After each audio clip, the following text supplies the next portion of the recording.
All right, not unrelated to what we were talking about. I hope it's a little unrelated. A little unrelated. But the question for this week is, how will Fergus's death/return affect you? It doesn't have to be how you're thinking of it right now, but you can think about how it might affect you in the long term as well. Even if your character doesn't consciously know that.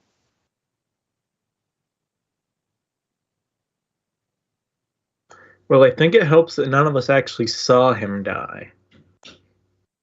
He died alone, out of sight of all of his allies. I saw me die. I mean, you just walked around a corner and found his entire body split in half. I don't know if that's a lot better. Did you see you die? I know. I mean, I didn't go eyes first, so I imagine at least a second of it. If a dwarf dies alone, does anyone know? The Earth does. And isn't that the thing that dwarfs care about the most? Thrum would have a realization that no matter what he does, he's not going to be able to get rid of Fergus. All right. If we can revive him now, we can revive him in the future. He's going to be the king.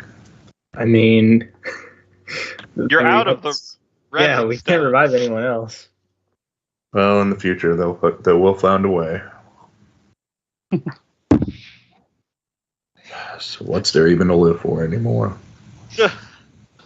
I'm sorry. So Thrum's takeaway from this actual death experience is that Fergus is immortal, apparently? No, but we'll find a way to bring him Too back. damn close. I think the takeaway is more he's not going to be able to get rid of Fergus and replace him with another king. It's going to be Fergus. Weren't you the one worried about the prophecy? Yeah, Well, but I'm just worried about finding throne. Dammerhall. Also, don't speak too soon. I think we have a fight coming up. Mm-hmm. I'm going to be pretty worried useless with finding in this fight. Dammerhall. He doesn't like Fergus. He's a disgrace to all dwarves and should never be king. Well, I think it's the last thing she said in the last session, but yeah, no more mistakes. Yeah. That was, we can't, we gotta be more careful now because Fergus just got fucking murdered and we had to use our one revive. Can't look away from Fergus for a second, apparently. Disappeared for 6 rounds, so...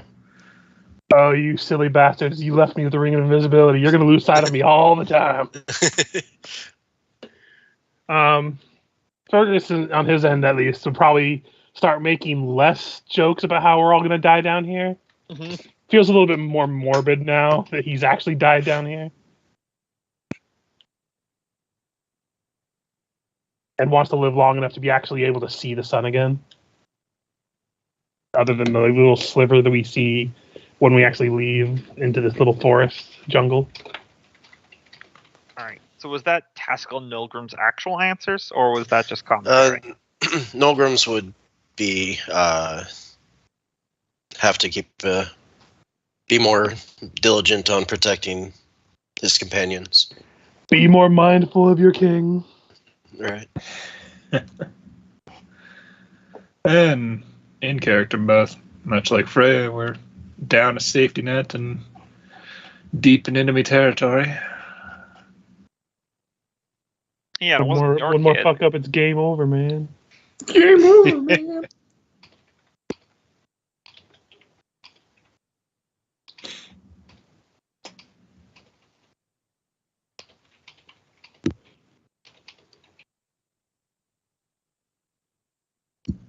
But we're also closer to Dammerhall than we've ever been.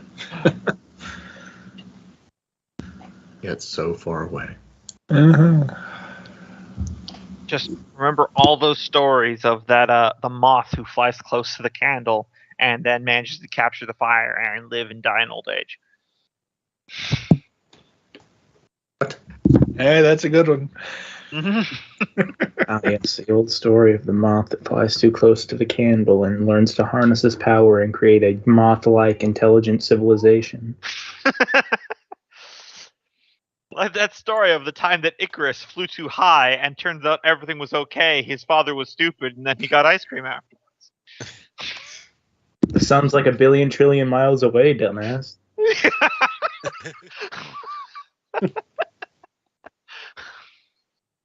I'm not going to the Sahara. Yeah. In fact, it gets colder the higher I fly. Mhm. Dad, why are you trying to hold me back? Man, it's like when I was in a sign language class and we had to retell a fairy tale, and we got Jack and the Beanstalk, and I kept ruining it for the other people in my group because I said the moral of the story is if you're on hard times, murder and rob tall people.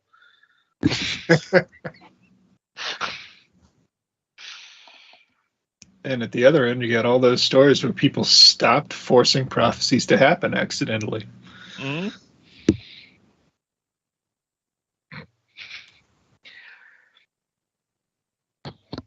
All right, so let me find some good tunes to put on here. Yeah. So you guys are all climbing the stairs back up to the top floor of the Rocknose mine. You were victorious, but at nearly a grave cost. What's the kind of mood going up the stairs for you guys? Dumb son of a bitch boy. I told him not to do and straying way far away. Happens once, it's gonna happen again. Told you once, I told you 100 times. Look, he was trapped back there. I'm sure you won't fight in any more enclosed spaces.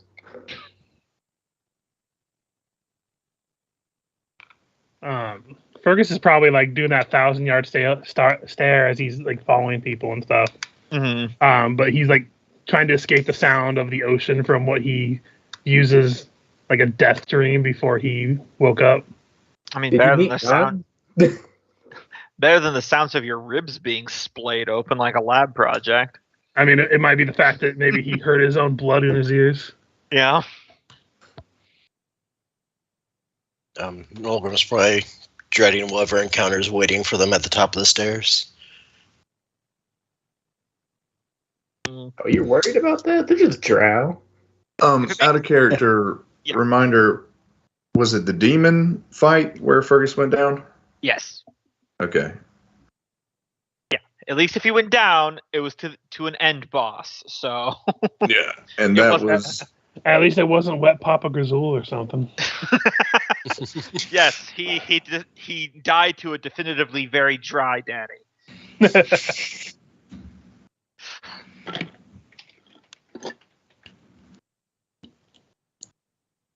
Also, so you guys know, it has only been about 2 hours since Fergus drugged that drow trader, and that went kind of south.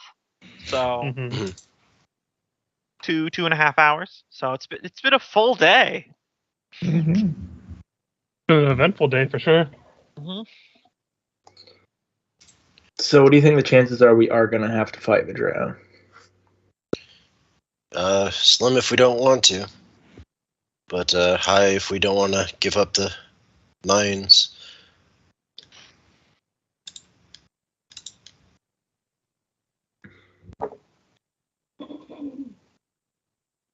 As you guys are progressing through the mine, it's kind of almost a surreal experience as you're now exiting the second floor, because you guys have been exploring this place for better part of a week, actually, if you discount the 3 days you spent resting in the safe room.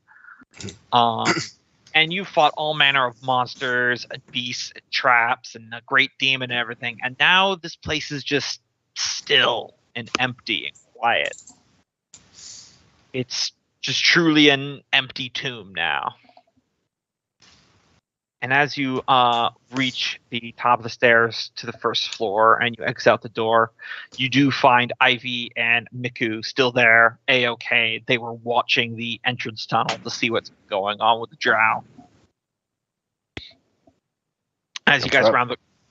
Ivy sees you with her superior dark vision and waves you down. No, all quiet so far? So far, you're all back in one piece, so I presume it went well? Could have gone better. But we had a contingency. I need a drink. This is all very ominous. Mickey releases spores. Says, "So will the demon be an issue?" No, we took care of that one. And the helmet police. speaks true. There is no other exits. Then? Not that we've saw, but that level was on fire when we vacated, so who knows, more may reveal once we get down there.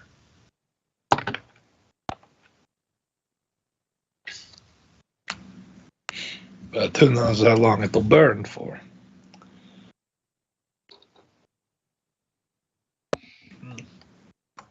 Ivy speaks again. Well, the drow haven't moved per se. There's been a little bit movement near the tree line, but they haven't been crossing the geyser field since they went back. They don't look at ease, though. Oh no, I'm of a mind to, now that we've got the way down cleared out, to collapse this entrance in. We'll clear it out when we get around to it. I don't like the notion of handing these over to that lot out there. But we do have limited resources down here. Even if Taskell can make food, it wouldn't take much for them to dig out anything we could collapse from in here.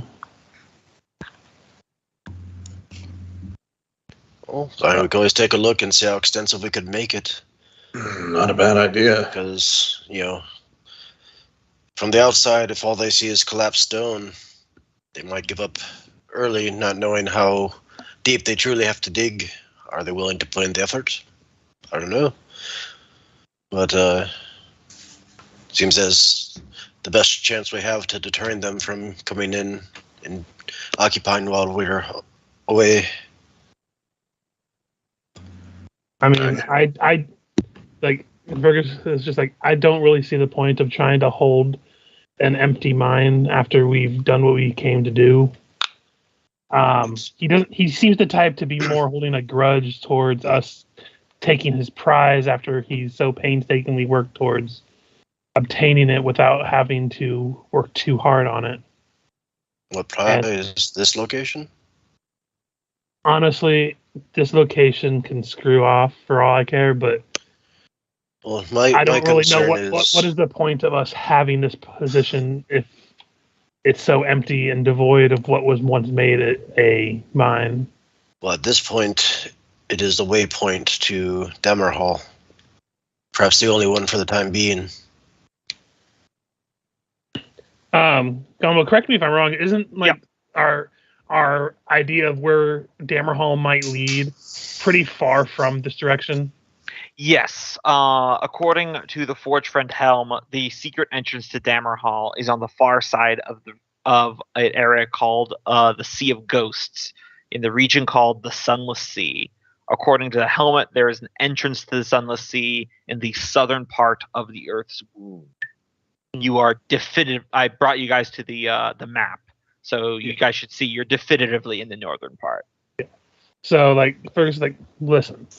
Even whatever they do with the mine, I doubt it's going to be important. But even if it is, and we do reclaim Dammerhall, do you really think that the elves just north of here are going to stand for having a drow settlement that close to them, even if it is in this Earth's wound? All it would take is us letting them know that there's a drow occupation in the mine near their culture, and I'm pretty sure they would send people down here to deal with them, even if we didn't, if they do become a problem. That's a fair point. I do not see an issue with them having the mine at this point in time. Well, especially now that the guardian of that tunnel to their forest is gone. Yes, that demon that wanted to end the elves from above is placated. In fact, I feel like we should go there and let them know that we found this creature. But that could wait at a later time if we're in a hurry to head south. Either way, I don't see the point of trying to hold on to this mine. That's a fair point. I can't believe I'm about to say this, but the boy's got a point. This I wouldn't is, give it to them. I would just there's leave. nothing here of value. Don't give them the satisfaction of selling it to them. Yes. Let's just leave. And if they want to come look around, they can look around as long as they want until we want it back. Oh, if they still plan on selling, I still plan on selling or buying. I still plan on selling it to them. I said we don't sell it so that we do the honorable thing, and when we want it back, we can take it without double crossing them. I mean, fat lot of good gold does us down here, you know. Yes, Yeah, but just more it also to could be counter. trade for things that they have, and he seemed pretty keen on the idea of buying it so he could showboat to his friends about how he upstaged some dwarves off of their land. I think he'll be less likely to let us leave if we just leave without selling it to him. The fact that I kind of brainwashed him a little bit could probably make us take a lower price, but we have a better chance of just leaving here unharmed if we just are willing to sell it to him than if we just try to leave. I'd keep the selling it in your back pocket, but for now, boy, I say we just leave and rob him of all satisfaction. I agree with that. I don't think that'll end well, but fuck it, we'll see, I guess. Ivy speaks again. I mean, it's going to be tricky. They kind of got the entire area that we need to get through to get into the jungle surrounded.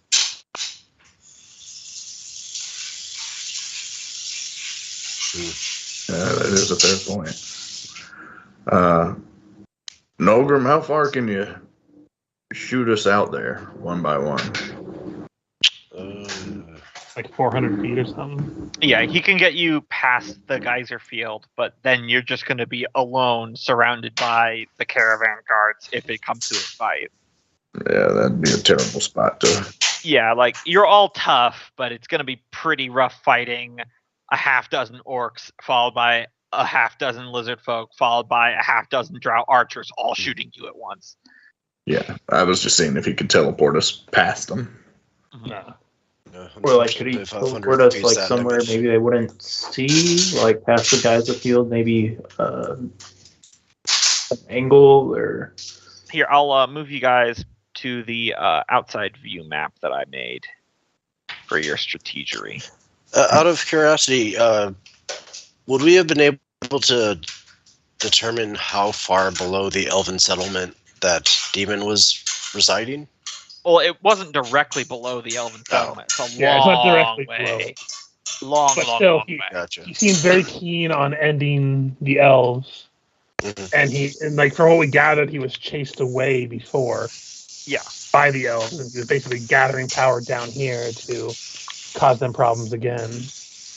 Okay, so there is no. Sorry, I think I missed it. So there was no exit down there that leads to. Oh, okay. So maybe this is the drink. After almost a year of not drinking down here, maybe going to my head a little bit. But Fergus, you've got that ring of invisibility, right? Mm-hmm. If you had your supplies, you could walk up there to where the elves are, your buddies, tell them what we did for them, and see if they won't send a troop down here to deal with these drow force. That might work if we had time, but that's like about a week at least. Yeah, and that's if I hoof it. I'll move you back to the other map because you can move. I can move a lot faster myself. 2 hexes per day. Well, I also have the ability that Thrum has, where I can move through without issues. Yeah, that lets you do the 2 hexes per day. Because normally 1 hex would be like difficult terrain, so you can do 2 hexes per day. Yeah, so it would take me 4 days to get there, and probably more time if we were actually going to get people. So that's looking at least 8 to 10 days that you guys have to hold out here. Yeah. And I know you guys think you're tough, but that's a lot of orcs and that's a lot of drow.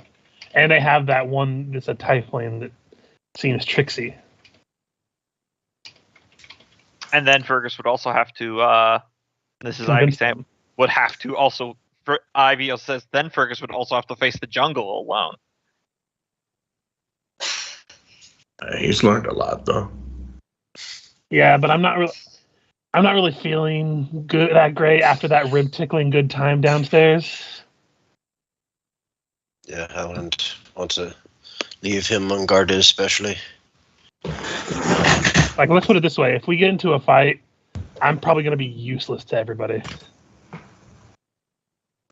So Oh, they're gonna want to come in here within the day. So we, as rested as we can be. So should we at least get their attention and see if they're willing to continue on like this, or do we want to hold up in here like rats for the rest of the time we're down here? Maybe take a rest and. I mean, we did. Like, I know out of character that we did take a short rest on our way up here. Mhm. So we're at close to full health. It's just I don't think we have a time to take another long rest before they get impatient. How long does your potion you gave him last? What potion? The forget me tea. Oh, I think it only lasted for an hour. So Mhm. pretty sure that's gone now.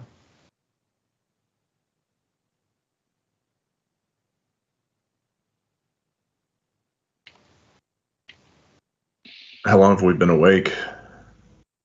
Like he said it was like 3 or so hours or something. 3 or so hours. I said it's been 2.5 or so hours since you talked to the drow merchant guy. Yeah. So I would say that if you want to take a long rest, especially with physical exhaustion, it's not unreasonable. Logically, but it's whether or not you want to do that.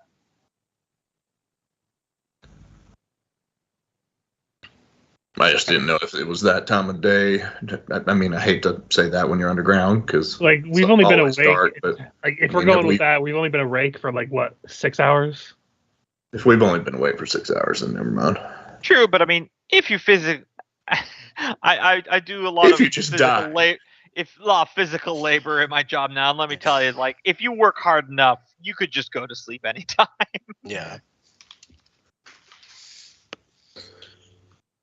Did we decide that we're gonna sell it to them, or are we just gonna leave? If we sell it to them, I want it to be under the. I want to ensure that at the very least they get rid of the orcs. That sure the drow, but I do not like the notion of somebody that so predominantly shows off his trophies like that to be residing in here.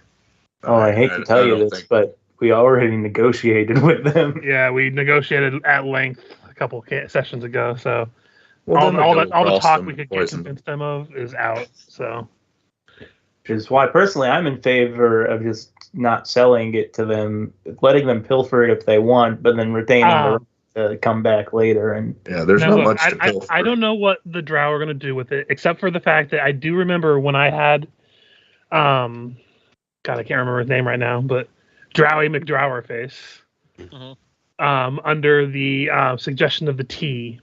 Bajir. When I had him under the suggestion of the tea, he didn't seem keen on actually using this mine for anything other than showboating. Right. Yeah. So I would say now that we know all of his motivations, don't sell it to him. Take that satisfaction away from him. And he said he was about to leave and go back to his home anyway. So. Yes, but I really think if we don't sell it to him, he's just going to be like, well, I can't reason with you people. Go, orcs. Well, you'll have to read the room during the negotiation. Out of curiosity, is the jungle like skylit above, or is it all dark? It's like late twilight dark, because there is like a crack up in the high ceiling of the crevasse that does let in natural sunlight, but it's not enough to make a creature with sunlight sensitivity weirded out. So then I would say, well, what about we wait for nightfall and see how far we could get, sticking as close to the wall as possible, and try to slip out that way. I'm pretty sure they can see in the dark better than we can. But at a certain range, right? Ivy says Ivy's probably as good as Ivy, and she can see pretty far. Yeah, Ivy says, but if it's certain range, then why would nighttime make a difference then? If it's already at a far enough range. Well, Vision in the daylight is a little farther, even for people with light sensitivity. But either way, I don't think it's going to work. But I don't think we should try to sneak out, because then they're just going to think that we will calling all of our deals that we had. And after spending that long on negotiations, I think he's going to take offense if we don't sell it after we've come to an agreement. And honestly, we could use one less active enemy right now. That's fair. You're the heir apparent, so I ultimately back you in whatever you decide. I think you've got a solid head on your shoulders with this, and I think, as loath as I am to accept the situation, it's probably the best option we have. Nolgrim, too soon. We're negotiating against ourselves here, boys. A solid head on his shoulders, really? Yeah. Hey, but his heart's in the right place. So the question is, are we actually going to try to take a long rest, or are we going to... If we're going to go and just depart, then I'd probably feel better if we did so after a long rest. Just pack up our things and strike the deal. And then we go. Gotcha. So yeah, I guess we'll try to take a long rest, unless anyone's opposed then.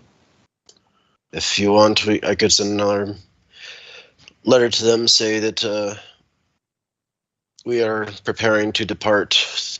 We will depart within what? I think that'll just make them impatient. Let's just send a letter to them, like, after we wake up, and say that we're ready to depart and complete our negotiations. I just say we're ready to depart. Let them think they're stealing it after we leave. Don't think that's going to work, but anyway, long rest. I assume you're keeping watches? Mm-hmm. Yeah. We'll probably be... Do we want to sleep in the special room? Yeah, totally. Okay. And keep a couple people out here. Yeah, we'll definitely keep a few people by the entrance in. I would say probably, I don't know. Would we say Iago would stick with watches with me and Ivy, Ivy couldn't speak with them. So probably, Nolgrim and Taskell then? Sure, yeah. It works. Or Thrum. Put your alarm spell on the door. It's already on there. Yeah, even if you're sleeping, the invisible girl will wake you up. Come on, I love Diego. I feel like we left it with Freya. Freya would just pick him up and throw him outside. With or without the suit. Okay, so let me know if we actually do get a long rest in, because I have to roll for recovering my ring and wand. Right. So, as you're going through the watches, we get to Fergus's and Ivy's watch.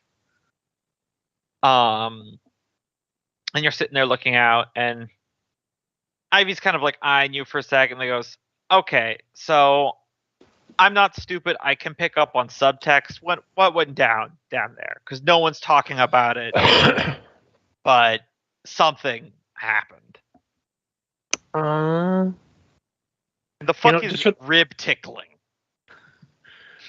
Just for the shock value, I would just lift my shirt and show her the massive scar that is now where my heart was. No, by the stone. Jeez, what happened?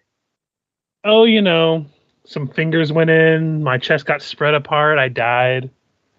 You died? Oh, I got better. That's an awfully glib statement, Fergus. Well, I'm still trying to get the sound. I'm still trying to get the sound of what I thought was my afterlife out of my head. It's kind of ringing in my ears a little bit. I can't tell if it was like a hallucination as I was dying or if it was real or not. And yeah, it's been a day. This is what happens when I leave you for like 2 hours. To be fair, it was mostly because of my dumb movements. I kind of went in head first with my new fancy wand as I kind of swing the hilt. Mm-hmm. Yeah, but that's what we do in this party, isn't it? I mean, yeah, but we've come close a few times with it not working out. I just drew the short straw. Are you all right? I mean, I know you're not all right, like physically, but are you all right? Because that's a lot. It's a lot. It is. He's like, I think it's more me just coming to the terms that no matter what happens, I think I really am going to die down here. Even if we do recover where we're going, I think I'm kind of just doomed to be underground for the rest of my life. And it kind of not my jam. At that, she brings it in for a hug, even if you're not like open to it. He's not untouchy, so he'd give her a hug back. Mm-hmm. Still no, she goes, hey, if you're gonna be underground forever, at least you're not alone down here. Just I will say, if we recover our kingdom, I'm making a goddamn sunroof somewhere in there. I will avoid it. Aren't you just gonna stare at it until you conquer the sun? Nope, the sun is nothing but pain for me. Out of character stuff. I love how that's one of the running theories of people in Galarian is that the orcs still have sunlight sensitivity, but they're so belligerent towards it that they just stare at the sun in like defiance of it. That is what the Day Runner racial trait is. It specifically says that you got so angry you stared at the sun and it got rid of your dark vision, but you're no longer bothered by it. I love that. I know. It's very good. Oh, man. I was really hoping we'd have some Fergus tears there. I think it'd be more like shell-shocked at this point rather than tears. Yeah. It's like if you were a soldier in World War I and one of those artillery shells lands right in front of you in the trench, but it was a dud, but it's like a 2-foot-long artillery shell just in the ground, and you're like, I was going to die. There would have just been giblets of me all over the place. Like, have you seen that photo that's been showing around lately of a guy that had a photo taken before World War II and after World War II? I hadn't seen that one, but I can imagine what you're talking about. This is the picture of the same guy. Like, what was it? A few, 4 years apart. Mm-hmm. That's what war does to people. Yeah. Mm-hmm.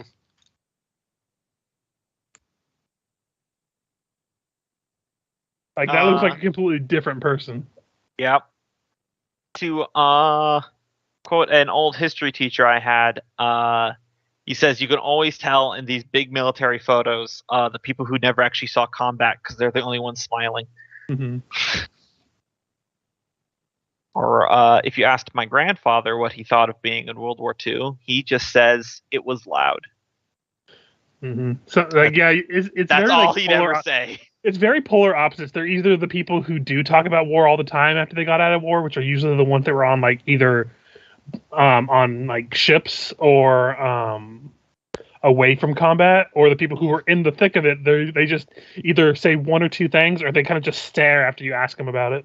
Yeah, my grandfather was he was in the Navy, but he was definitely in the thick of it. He was on a destroyer in the Battle of Okinawa, and that got messy. I bet. But anyway, yeah. So, nice little moment there.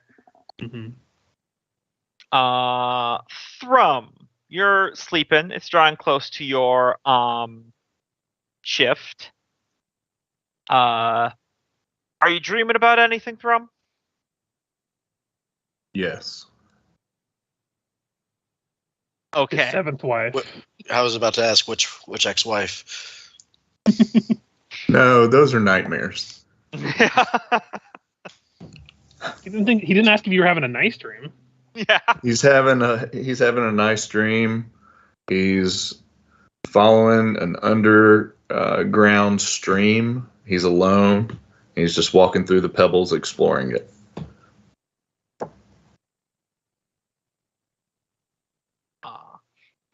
That's nice. Thrum's one of those people that Drew streams about having a calm day. I've been there. Those are my dreams all the time. I'm like, it sounds nice. Just a calm, uneventful, genuinely just pleasant day, and that's the dream that sticks with me. No shouting, no he chaos. used to not be able to do it, but he wouldn't admit it to any of y'all. But he's been practicing that meditation stuff while he's laying in bed. But y'all think he's asleep, but he's practicing the meditation, and then it pushes him to drift off into these happy dreams. I do love that your description of Thrum learning how to meditate is literally just Ron Swanson from Parks and Recreation.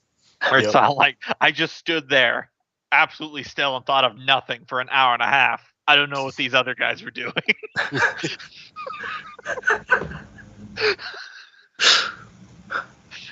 It's not that hard. Yeah. So in your dream, you're walking down this smooth, stony tunnel. When in your dream, you feel the ground reverberate beneath you. The temperature in the tunnel starts going a lot warmer. And with the sound of grinding stone on stone, you see cracks begin forming in the wall around you. And you wake up right now because you thrashed in your sleep a little bit, and your entire left arm has been completely covered in rocks, like you're in your stony form, but you're small, and you accidentally slapped yourself in the face with rocks. And you get the feeling, you haven't gotten this in a bit, but you know this feeling that another one of those tremors are coming. And this is like a big one because it's almost making you feel nauseous. Like if you don't hold it in, you're gonna puke right now. Remind me, he last got those at the southern part of this area. Yeah, you get like when a the feeling collapse on him happened. Yes, and then you got another one at a different time when you're about to go down a side tunnel, and you managed to get everyone back in time before it fell down on you. Do I have the feeling like this is going to fall down on me? You're not certain, but it's gonna be something really, really big. It's a intuition feeling. It's hard to directly describe. All right. Has it gotten pretty late, or is It's around when your shift would have started, so you guys haven't gotten to complete your long rest yet. I don't want to deprive y'all of a rest. And it's not like we're going to run out of here. Knowledge check. Would this be a safer room to be in than out in the jungle? Give me a nature with your stone cunning, so you can add your proficiency bonus the second time. So I believe that's a 3 on top of your nature. I can't give you anything. Roll 20 just locked up. Sorry. Yay. I'll be back. I'll succeed, right? I'm back. Sorry, I had a phone call from work. They wanted me to come in tomorrow. So yeah. Oh, computer may have locked up. I told my job twice this week. Every time they called me on my days off, no, I'm not going to come in. No, I'm not going in. So I guess I'll come in one of these days. I only need a couple days off a week, but my God, they never want me there until they really need me there. Can somebody just roll a 1d20 for me? It's really, my computer's locked up. I don't think you want me to roll it, so. Yes, not Fergus. I mean, not Richard. I'll try my luck. And I'm gonna laugh if someone else gets a natural one. Hey! Hey! You should have trusted me. Now let's just out of curiosity what I would have gotten. 10. Middle of the road. Yep. I feel like we're like statistically fucking anomalous. How do we always predict these numbers? Right? We played too long, we know. The answer is a confirmation bias. See, the problem is then we can't use this power in like a lottery or anything, because then if we guess 2 perfectly, we got our kneecaps broken by the casino. Because that's how casinos work, kids. You're lucky until you're too lucky that you become unlucky again. Well, they actually, if you just win too much, they just will start to think you're cheating and getting away from it and ask you to leave. Yeah, I know. Like, even if they don't have any proof and there's, like, no one actually spotted you, like, counting cards or anything, they'll just say leave. I love the entire, since we're waiting for Cope to figure out his computer situation, I was just saying, I love that there was an entire Simpsons episode about card counting in a casino. And the entire joke was that it's like the casino definitely thought it was cheating, but they, like, Homer and everyone kept asking him to explain how it was technically cheating. It's like, well, no, what it is, they're just really good at counting the numbers in their head so they understand, when the cards are going to come up. And he's like, so they're just good at the game? Yeah, but I would never really consider it cheating. It's only cheating because it costs the casino too much money to let people do it. Yeah. And it's very easy to tell when someone is counting cards because they play for a very long time. Mm.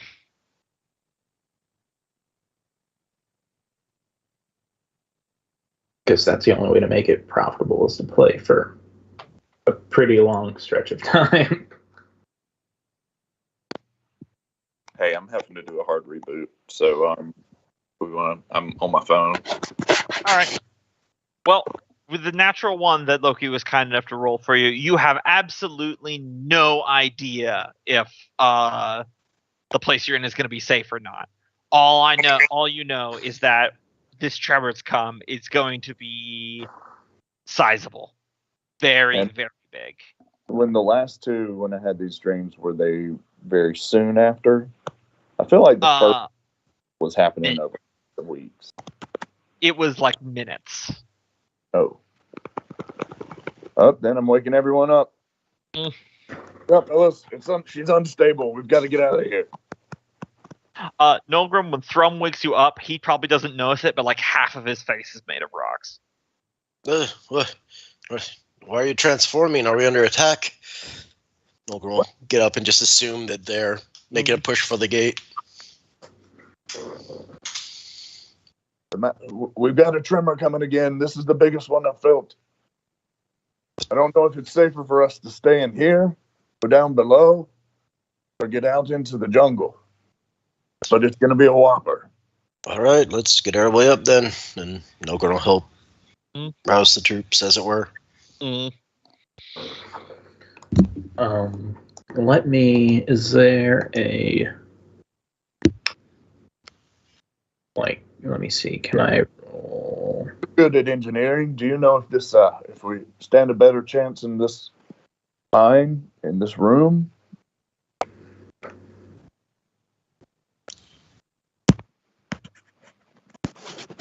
Wait, what was that? Oh, it's not actually an engineering skill, so we would need to...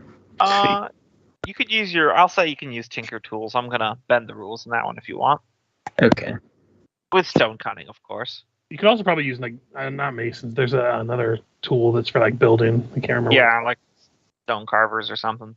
Stone cutting. What do you make a ton of check? Would Mason's tools apply? Or? Yeah. Okay. I'll say yes. Why not? Okay. I'm going to be flexible. So that's a 24, 25, 26. That's a 27. So that just you have to actually click the tool below you, not the proficiency, if you have the tool. Yeah. Oh, okay. I see. Intelligence? Yeah. Normal roll? Yeah. 20, and that is without stone cutting. That's just base proficiency. Yeah. All right. Dwarven mines are always constructed by the finest dwarven stonemasons, so they're very hard to collapse in. That's why we have like the multiple levels of the stone pillar rooms that you've seen throughout this complex. Mm-hmm. So it's pretty stable in general. The Rocknose mine might be a little bit more unstable because level 2 there is a gigantic natural rift that it burrowed into. So that's a little bit of a rough area. The open area of the jungle outside would probably be a bit safer because you're not in a confined area for an earthquake. Going down deeper into the mine is very, very, very inadvisable. Because unlike a natural tunnel system, you know for a fact there is no ways out, and if it does become worse, then you might have multiple floors collapse down on you. So you have a choice whether you want to try to ride this out or if you want to try to escape outside. What Freya probably does know with her slightly higher roll is, and this is something that probably by now Fergus and Ivy is seeing, is that seismic activity is also always displayed through the geysers, and the geyser field is absolutely going nuts right now. If we ever want a chance to escape without making the deal, this is it. I can't get through that. Yeah, how are we going to get through it if it's going that crazy? We get scalded if we don't try to do that. Then let's hunker down in the dwarven room and see what remains once it passes. Ivy says, well, it is providing lots of visual cover, if nothing else. If we do this, who's the worst off in terms of being able to skirt around that shit? I imagine Taskell, so maybe Nolgrim could teleport him, and then the rest of us could follow. Hey. Come on, it's just a little hot water. From, could you give me a Constitution saving throw real quick? Mm-hmm.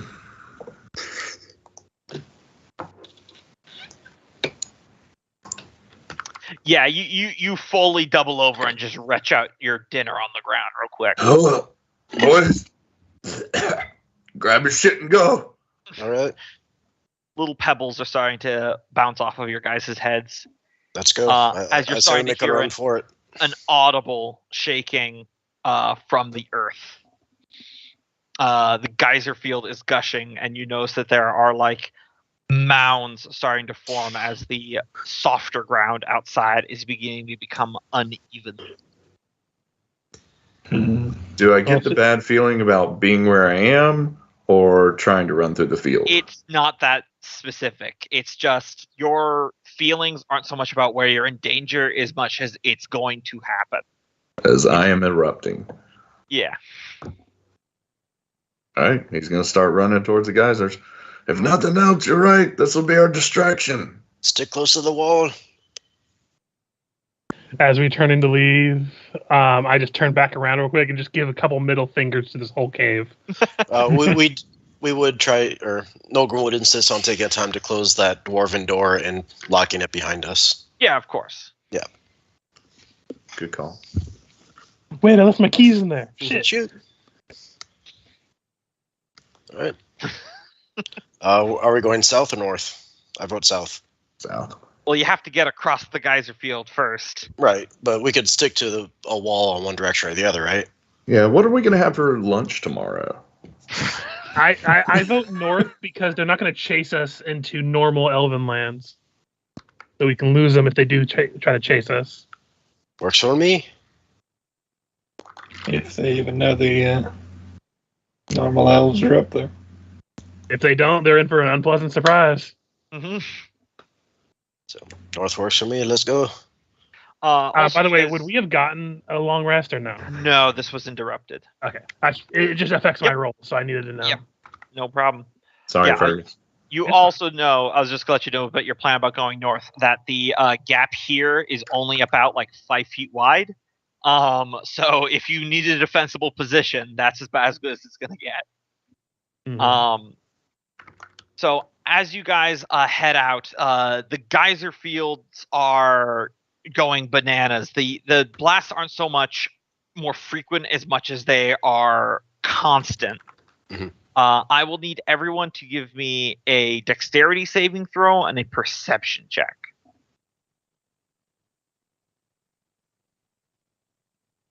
Keep in mind my rolls are -4 right now. Yep. Dexterity, you said? Yes. So that would be an 8 perception and a 19 dexterity. Wait, weren't Taskell and Nolgrim going to jump through the fields? That's what I thought we were doing. I mean, yeah, if you're doing that, then you can skip the dexterity and Okay. the... Yeah. Okay. Just because I feel like I knew we were going to do dexterity things, and Taskell's probably the least good on dexterity. Mm-hmm. Even though he killed it. He did, but I'm just saying, really, in theory. Is anyone really worried about their dexterity save here? No, I mean, we all made it, I think. Trump, didn't you get a 7? I got a 17. Okay. Sorry, I was looking at your perception. Yeah, 17 was the lowest out of any of us. It's DC 20, by the way. No, we all failed. Except for Fergus. No, I failed too because I have a -4 because I was revived and it does nasty things to the body. So we all burned up. You can add your intelligence modifier to the roll of somebody. I'm going to go ahead and do that for myself. Yeah, I would definitely do that. All right, let's see. So, Taskell and Nulgrim are going to be on the far side. I'm just making sure everything's set up. Then I will roll DiMaggio. Ralph, where?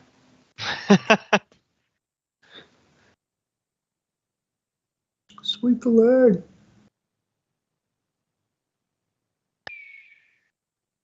Yep, that's good. Okay. So anyone who got over a 20 will take half this in fire damage.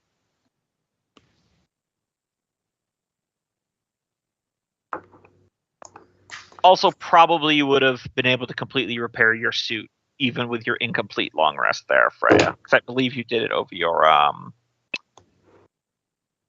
I know. We also did take 2 short rests. So yeah, so your suit would be back up to full, and your suit would take the damage on this before you.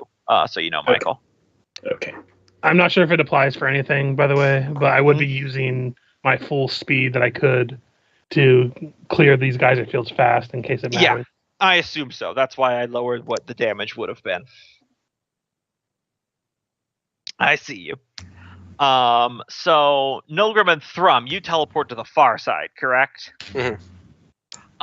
So you teleport not too far away from the jungle's edge, and the shaking is definitely like pronounced out here. It's like difficult terrain bad, as the earth itself is splitting open in small parts, and divots in the ground are filling with like hot sulfur.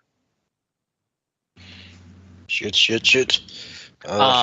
All around you, you see motions as you teleported into the middle of the now panicking Drow caravan's defensive line.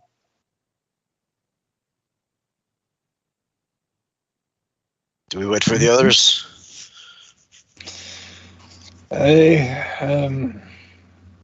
Maybe we go back a bit, meet up with them.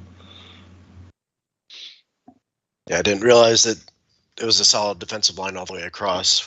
It was a picket. It's not Okay. a defensive line. Okay. So, but they definitely like see you. Do either of you speak Elven? I do not. Yeah. I speak Undercommon. You are hearing shouting in Elven, unfortunately. Okay. Mm-hmm. As you're noticing through the haze, as several forms are coming towards you, weapons drawn, as there's a couple fingers being pointed your way. Kenna said he speaks Elven. I thought Taskell spoke Elven. Yeah.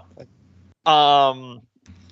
Yeah, you hear a female voice in Elven. You're not certain if it's just some random drow or something you've heard before. It's very loud right now. Saying, "The dwarves are using the earthquake as a cover to escape. Get them!" And then they're closing in on you. Let's see. Let me look at the I feel like we didn't need a translation for that one. Yeah, That's absolutely not what we're doing. We are running out of the safe and secure mountain into the geysers because, you know, like when you were a kid and you ran into the sprinklers, it's kind of like Like that. playing in the rain. We might want to head back to the group. I will pull you guys to a map here.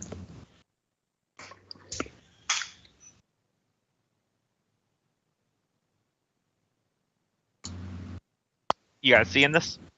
That's a lot of. Oh my god. Oh, there I am.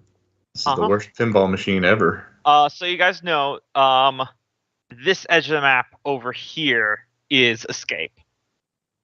Okay. If you manage to get over there, I'm gonna say you can put enough distance between you and them. So Milgram and Taskell's teleport shaves a lot off of you guys, but you're now separated. So I will bring up the initiative tracker as I got quite a few fellows to roll for right here. The Deep Lizard Folk, Orog. Let me prepare. All right.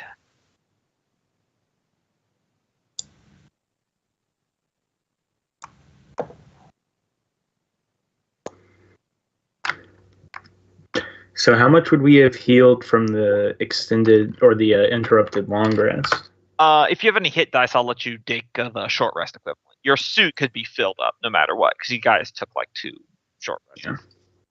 But if you have any remaining hit dice, I think it's fair for you to get a short rest. But we can't add them after the geyser damage, right? No. Nah. I feel better. Also, you guys can choose which one of your cohort NPCs you wish to have as well. I just threw out Ivy. Awesome.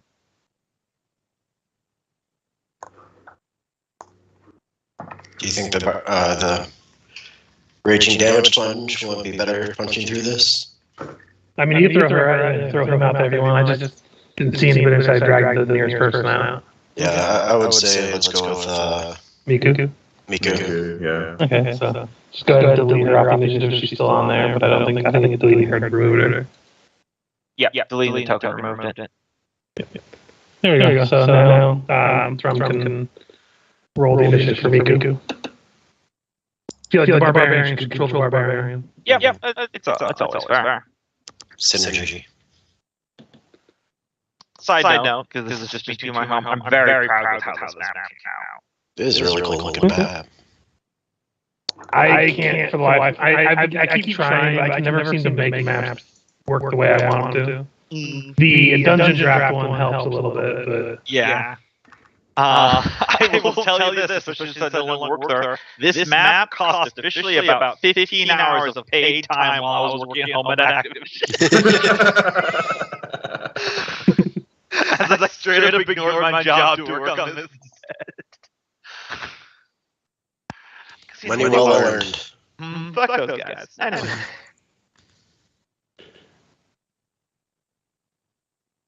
All right, so everyone's up there. All right, so first things first.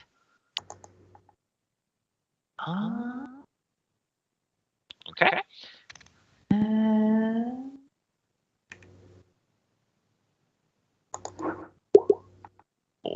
Okay. Not bad. All right. So it looks like Freya. Could you give me a dexterity saving throw as this geyser right here next to you erupts and rains boiling water down on you? All right. Dexterity. Oh yeah, the suit's dexterity. Here we go.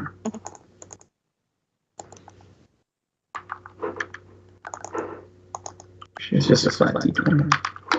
Nope. All right. You take their roll the suit takes. Also, I think the blue bar is your suit, and the green bar is Freya, if I remember right. Oh yeah, right. Let me. Yep. 18 points of fire damage. As scalding hot water. Man, hopefully your suit doesn't go down here, because we're not stopping for it. I mean, we'll probably stop for it, knowing us. But that's all that happens there. Fergus. Action, put the ring on and activate it. Bonus action, roll stealth. And then I'm going to move after that. All right. Stealth check. Advantage. I'm invisible now. It's only an 11 because I'm -4. Yep. Let me see. Does invisible not add? Nope. It just gives you It advantage. just gives you advantage. advantage. It gives you advantage, and it lets you do it even while observed. Gotcha. And if you're invisible, if they attack you, I think they still take disadvantage. Yes, attack still you. have disadvantage. Oh, okay. That's cool. So it's better than nothing, you know, like Yeah. half stealth. For sure. It looks like that the Orogs there don't seem to notice you, but you do notice a few of the dark-scaled lizard folk tracking your movements. Looking sideways, slanted the eyelids. Mm-hmm. But that's my whole turn. All right. Let's see. Drow Slaver. What do I want to have them do?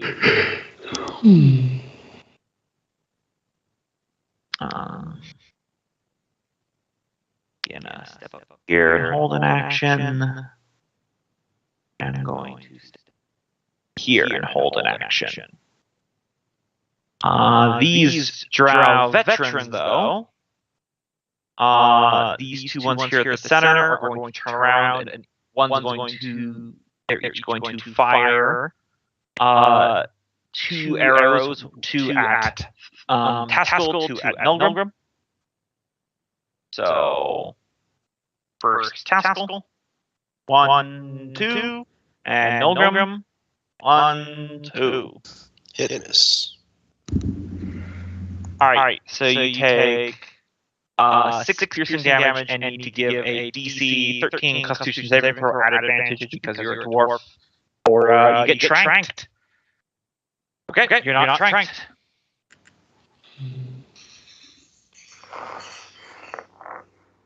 However, we still have 4 more Drow veterans, so we're going to get 2 that are going to attack Thrum, and 2 that are going to attack Freya. You're a big golem suit. Let me check the range to see if this is going to be at advantage or disadvantage because of nope. Normal longbows have a range of 150 feet. Yeah. All right. So first up, Freya. Also, just so you know, Michael, you don't have to roll for the poison if you get hit because your suit is immune to this. Yep. Your suit could not be tranquilized. So That'd be weird if it could. yes. So 1, 2 on Freya. All right, really quick. I'm going to use a reaction.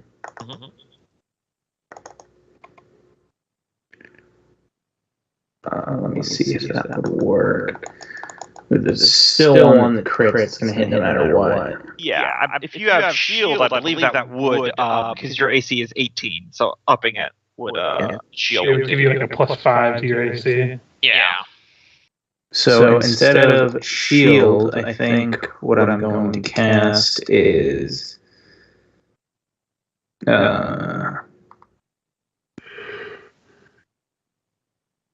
absorb elements.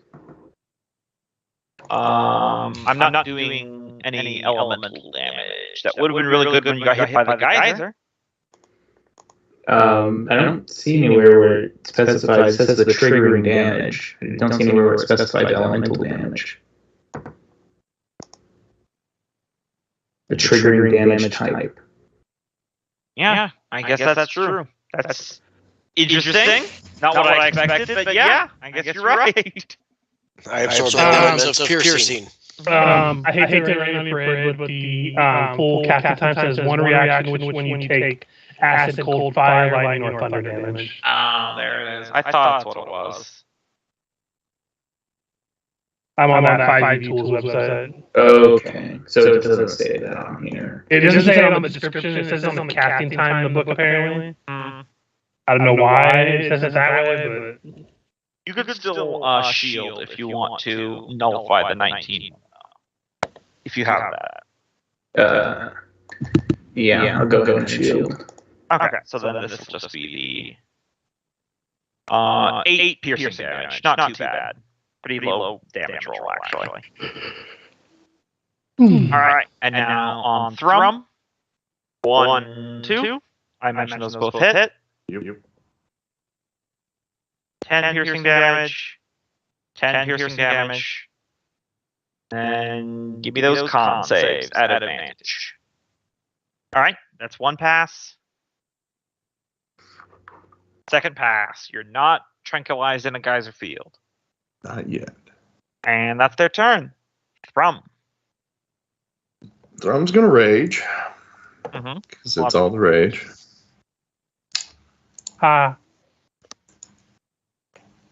And how fast can you move when you're running? If you double move, you can then just take your movement again. So for you, it'd be 50 feet total.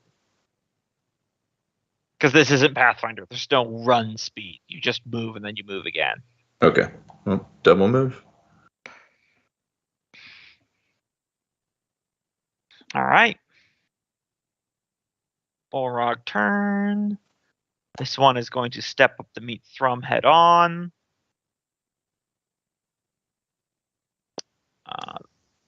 This one is going to take this position here. The rest of them are going to hold their ground. They don't want to advance into the effects of the geyser, but this one here is going to make 2 great attacks against Thrum. So 1, 2. He actually missed. Hard whiffs. I will have it known that Thrum did dodge 2 attacks during his lifetime. All right. Taskell. Might be a good time to pull up your guardians. Yeah, there's not that many people in range, though. Until they move into range. The only downside is I'm pretty sure they'll see the bunch of floating hammers. They'll punch a hole through then.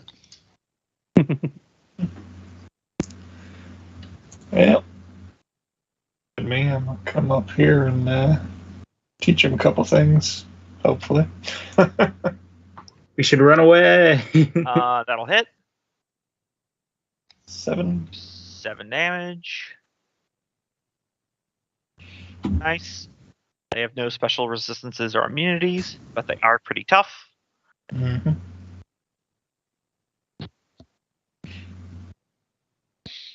All right. That's your turn. Move and attack, yeah. All right. Melgrim. All right, we'll toss a pair of Eldritch Blasts at this guy. All right. First shot. Probably a miss. That'll miss. Second shot. That'll hit. 15 force damage. And push him close to that pool of boiling water right there. Oh, it's worse that you wish it was boiling water. No, that's a sulfur pot, my friend. Oh, all the better. Boiling water would be cooler. All right. Probably gives him a bit of a start. Yeah, there's one right the frick next to you. Mm-hmm. Then I will go this way. And nothing with my bonus action at this point. All right. Deep Lizard Folk, what do they have? Wait, yes. is Freya not on the turn order? Huh? Oh, she's not on the turn order. I was like, why is she not going? And we're already to 2. Yeah. Huh. Why did I not? Did it not roll? I thought for sure. Or maybe you weren't clicked on your token, maybe? Maybe I wasn't clicking on the token. Let me try again. Yeah, you had rolled a 6, so you would be right before the lizard folk. Okay. Well, I can just add you to turn order and we can do that. Yeah, because I knew I rolled crappy. Which is why I wasn't like, where's my turn? No, I just noticed that we're getting to Miku, who rolled a 2. Oh, you were rolling hit die, Michael, when we were doing initiative from the short rest. Okay. Either way, Freya, it's your turn.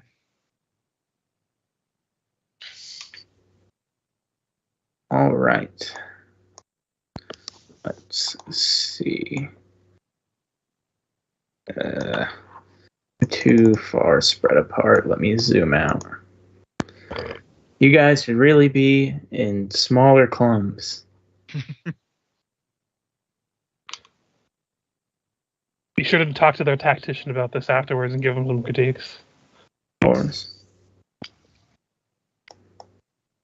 To be fair, there is an earthquake going on. It's a little harder to organize around. I guess I will cast. Yeah, I'll cast Fairy Fire up here. So, All right. getting these 4 guys. That's a Dex or a Wisdom. I always forget. Say Dex. Dex, I think. All right. So first up, the Orogs. Fail. Fail. Who's this guy? That is a Drow slaver. He's got like some Ah. sort of long lance like weapon. Gotcha.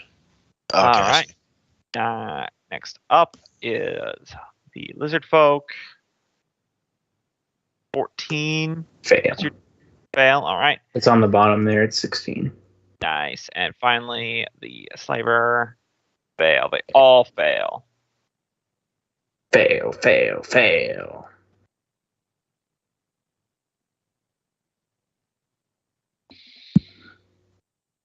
All right. And then I will move. So they all light up like a Christmas tree, and then I barrel towards them.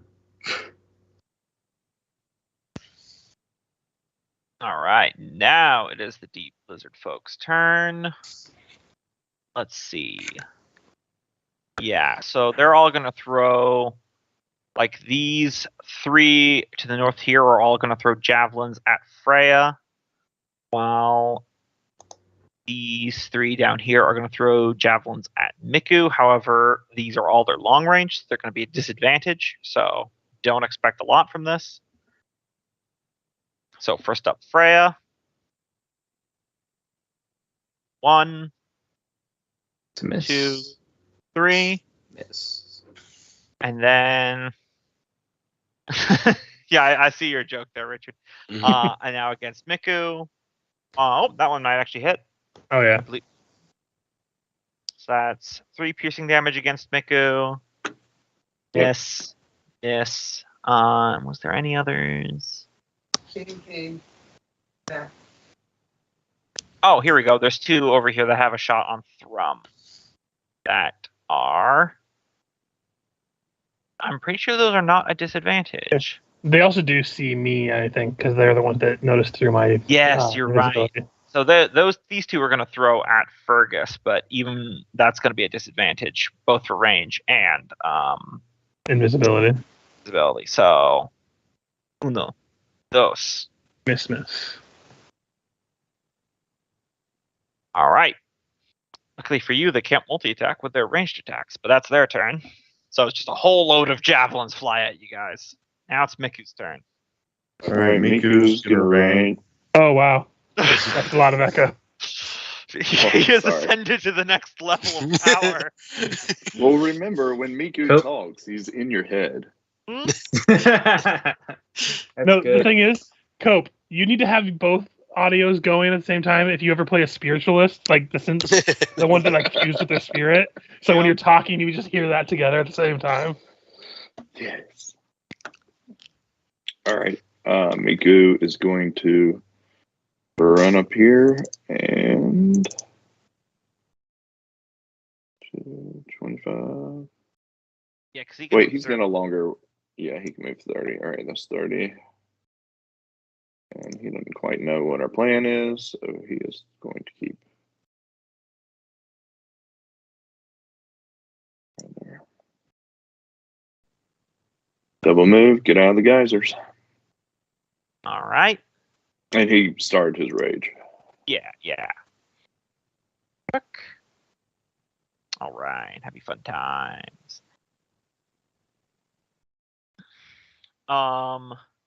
So I think from this angle, it's Nolgrum, Taskell, and Thrum probably see this. As from this pool here, the sulfur in it begin bubbling and churning a lot more fiercely as the entire pool seems to lift itself up, and you guys see a water elemental.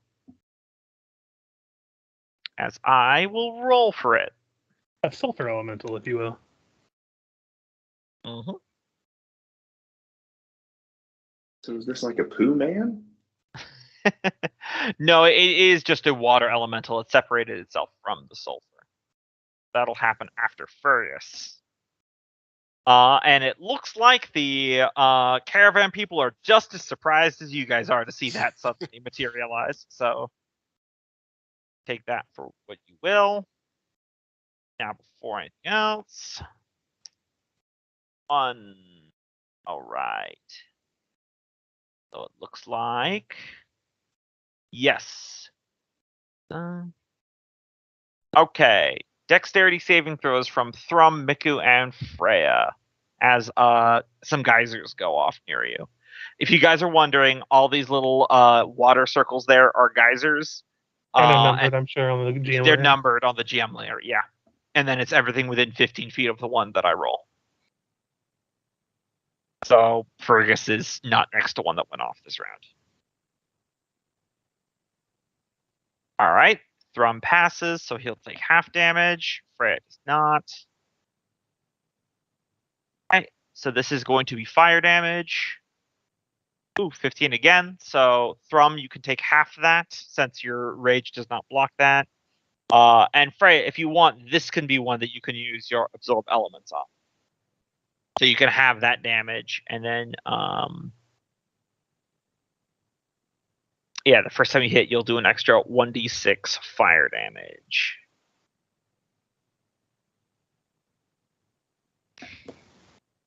Cool as school. All right, Fergus. Okay, so the first part of my action. Run away! I'm going to movement at bonus and action away. Mm-hmm. Getting to here. And then once I'm there, I'm going to action surge. Mm-hmm. And fire on this orc here. And if he goes down after the first one, I'll shoot at the drow. All right. I will have advantage on the first attack because I am invisible. Yes. And he is wearing plate armor, so he's going to be a pretty hard target.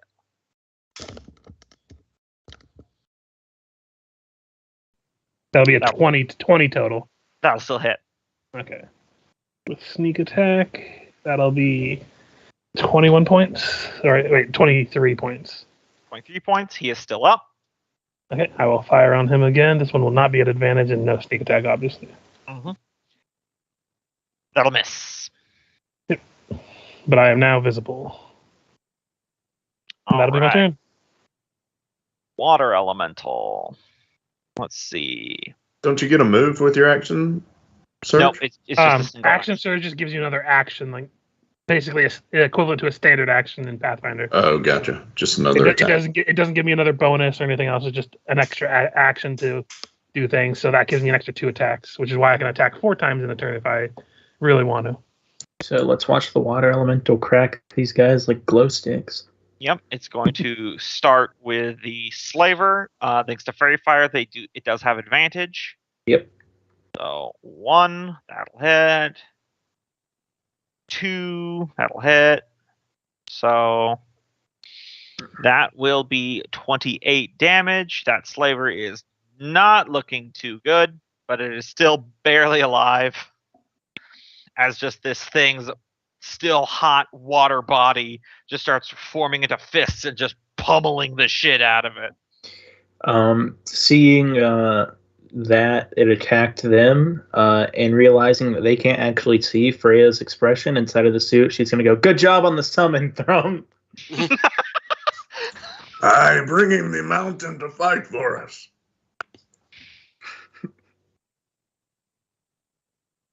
All right. Wow, is Thrum already half health? Yeah, he's been getting pelted by those ranged attacks. This drow slaver is going to begin huffing it to get north. You know, there's a lot of sulfur around the air. He really shouldn't be huffing anything. No, they're drow. They know what they do. Feels like This other one is going to stab at the watermelon elemental with its tamer lance twice. On 2, I'm gonna check to see if the first one hits. It does. Second one misses. It's immune to poison, so it doesn't matter. All right. Does not seem to do a whole lot to the water elemental. He's stabbing water with a stick, so Watermelon metal. watermelon mental. No, that's what you guys are gonna fight in my campaign. all right. Drow veteran time. The one next that got melee attacked by Taskell is going to switch to his scimitar and short sword. Dropping his bow, so he is going to attack 3 times, 2 scimitars, 1 short sword against Taskell. So scimitar. Can you pull 2 weapons in Bobby? He can. Generally, dual wielders have the dual wielding feature. The rest Yeah. can do it. Gotcha. Like that's why I have, even I'm though just I'm an learning. archer, even though I'm an Yeah. archer primarily, I have the dual wield feat instead, or the feature, so that way I Also- can draw both my stuff at the same time. Also, many NPCs have slightly variant rules too. Yeah. So, He's looking for 20. So all right, scimitar. So that'll hit. 6 slashing and short sword will miss. There is no poison on this. It's just a normal. This one that Nulgrim hit will continue trying to longbow attack Nulgrim. 1, That'll hit. 2, That'll hit. and you can give me those Constitution saving throws. While these 2 up north that we're targeting Freya are going to instead target the water elemental. This isn't the poison that you're immune to if you pass it once per day. Nope, it's an every single time. But it's DC 13 and you guys have advantage, so yep, you're fine. So now on the elemental, hit, and piercing. So 15 points. Okay. It does appear to be resistant to piercing damage, so it's not getting anywhere very fast.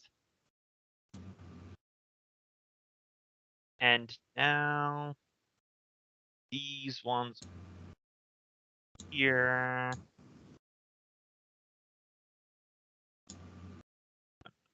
Here we are going to get 2 attacks on Miku now, or 4 attacks total.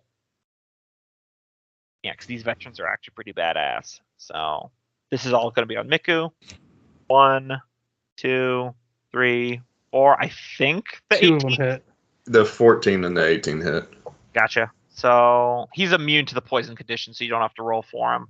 5 piercing damage, 7 piercing damage. He's raging, so he takes half of each of those.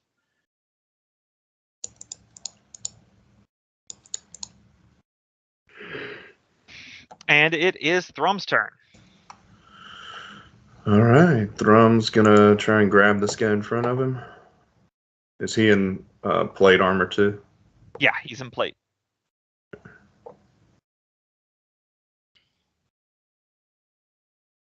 Well, when Throne gets done with him, he's about to be on a platter. Mm-hmm.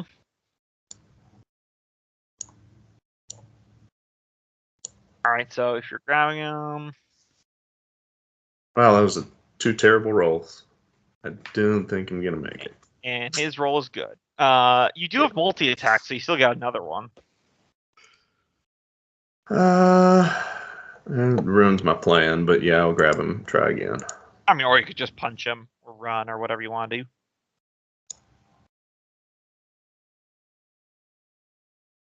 So that one works. All right, and then Takes 10 damage.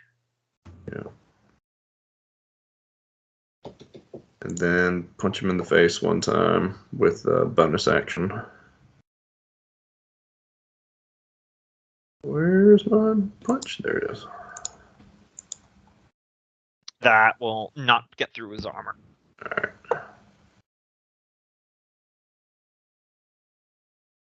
That's it for Thrum. Alright. Oh, wait. I can move, right? I mean, you're grappling him now, so you can only move at half speed, dragging him with you. Okay. So every little bit counts. Let's move. I was gonna say get away from the geysers at least. Yeah, 15 or 10. 10, I believe. 10. Yeah, rounded down. So I would have him still in front of me. Meat shield.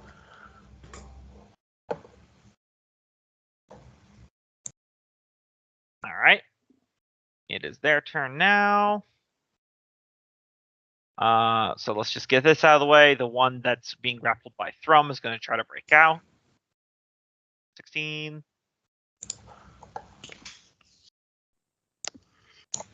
Post athletics. Mm-hmm. Okay, so he's still grappled. Let me check an ability here. All right, so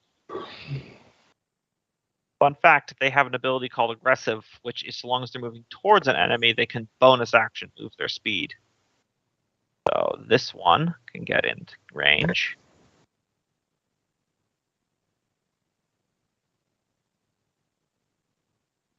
And these Orogs, you've told us about them a bunch of times, but they're like bigger, stronger orcs? They're like bigger, stronger, smarter orcs with gray skin.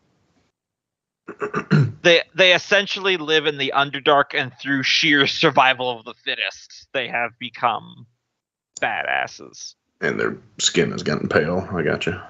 Yep. All right, and then this sucker is going to move in on Miku. These ones here are going to focus in on that water elemental.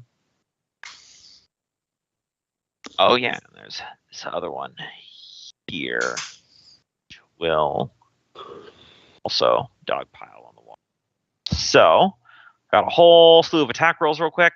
First up, we are going to get 3 on Taskell and then 3 on Nulgrim, because they're each making 2 great axe attacks, so one of them is splitting, because he can do that. So, first up, Taskell. 1, 2, 3, 1 hit for 16 slashing damage. Next up, Nulgrim. 1, 2, 3. 2 hit, I imagine. Yes. So that's 10 slashing damage plus 15 additional slashing damage. Should have put up your Armor of Akathis first. Right. Okay. And then down here, we are going to get 1 attacking Miku. So these will both be against Miku. 1, 2. I believe those both miss. Yeah. And now we're going to get a whole slew of them. I'm just going to roll 3 at advantage against the water elemental. Hit miss, hit miss, hit. So 1, 2, 3, 4. What's that all together? Let's see, that's 25. like 25, so half. So that'll be 12. Okay. Yep, they're going all out, but that wall elemental is going nowhere fast.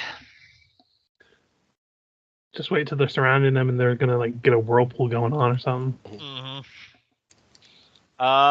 Taskell, you are thoroughly surrounded at the moment.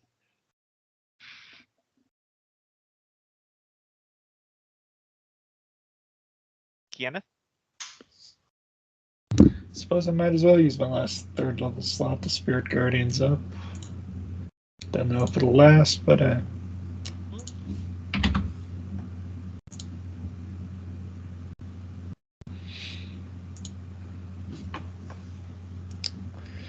can't really move either because, damn it, my desktop keeps losing connection. But yeah, You're in just That's that pretty perfect much my angle turn. where You're in that perfect angle where anywhere you move is going to cause an attack on you. I mean, if you take a disengage action, then no one gets one. But Yeah. Yeah, and but then I'll cast as an action. yes. So I will wisdom saving throws. 3 Orogs. 1, 2. Whoop, those shouldn't be at advantage. 3. They all fail anyway on the first one. And then the Drow veteran. Okay, he'll succeed. So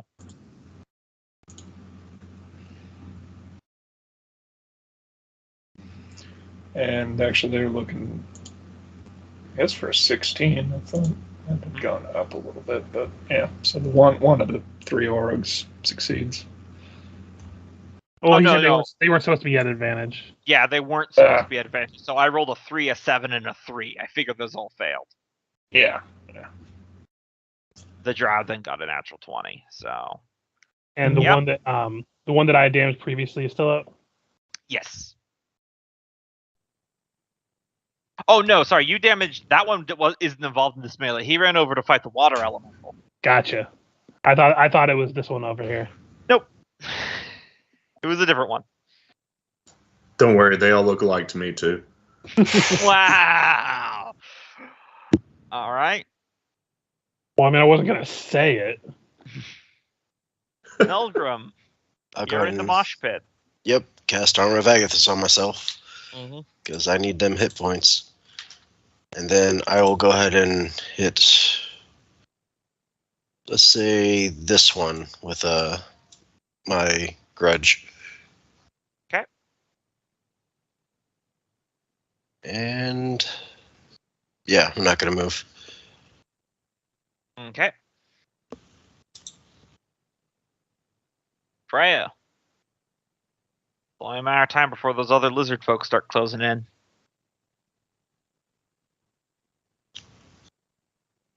And just so you guys know, you can't, as I said, you can escape by reaching the far edge. You don't have to clear the board. Otherwise, this is going to be nigh impossible. Mm-hmm. Well, I mean, that's why I spent my entire action getting the fuck out of Dodge. Mm-hmm.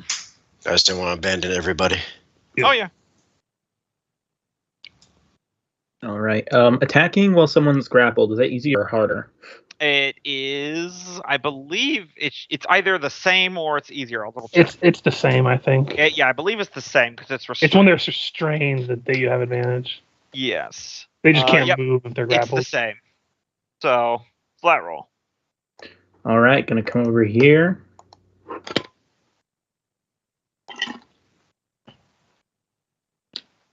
Oof. Come on, are you kidding me? All right, second attack. Nope. Mm-hmm. Okay. Wow. Wow. That's time to pack up your stuff and go home, family. Just keep moving, Freya. Help Pascal. Stop swinging at me.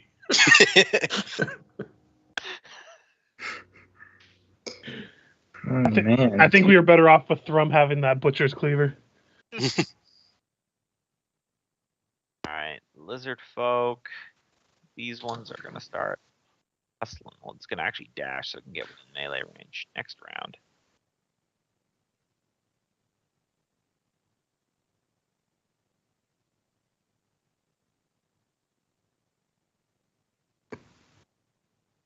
Alright, so we got D. So 2, 4 heavy club attacks against the water elemental. 1, 2, 3, 4. Wow. It's a lot of whiffing. And then we got some disadvantaged javelin attacks. Oh, sorry. A couple of them are actually going to be at advantage now. Or not advantage, but normal because they're close enough. It's the javelin. 30 feet. Yeah, so let's see. 1, 2. Yep. All right. So we're going to get 3 javelin attacks against Miku, 2 against Thrum. So first up, Thrum. 1, 2. Hitting a miss. So there. Then against Miku, 1, 2, 3. Ooh, 2 hits. 2 hits. And all your rages still have this stuff. So All I picture is Throne with a bunch of javelins sticking out of his back, being like, "I'm keeping them."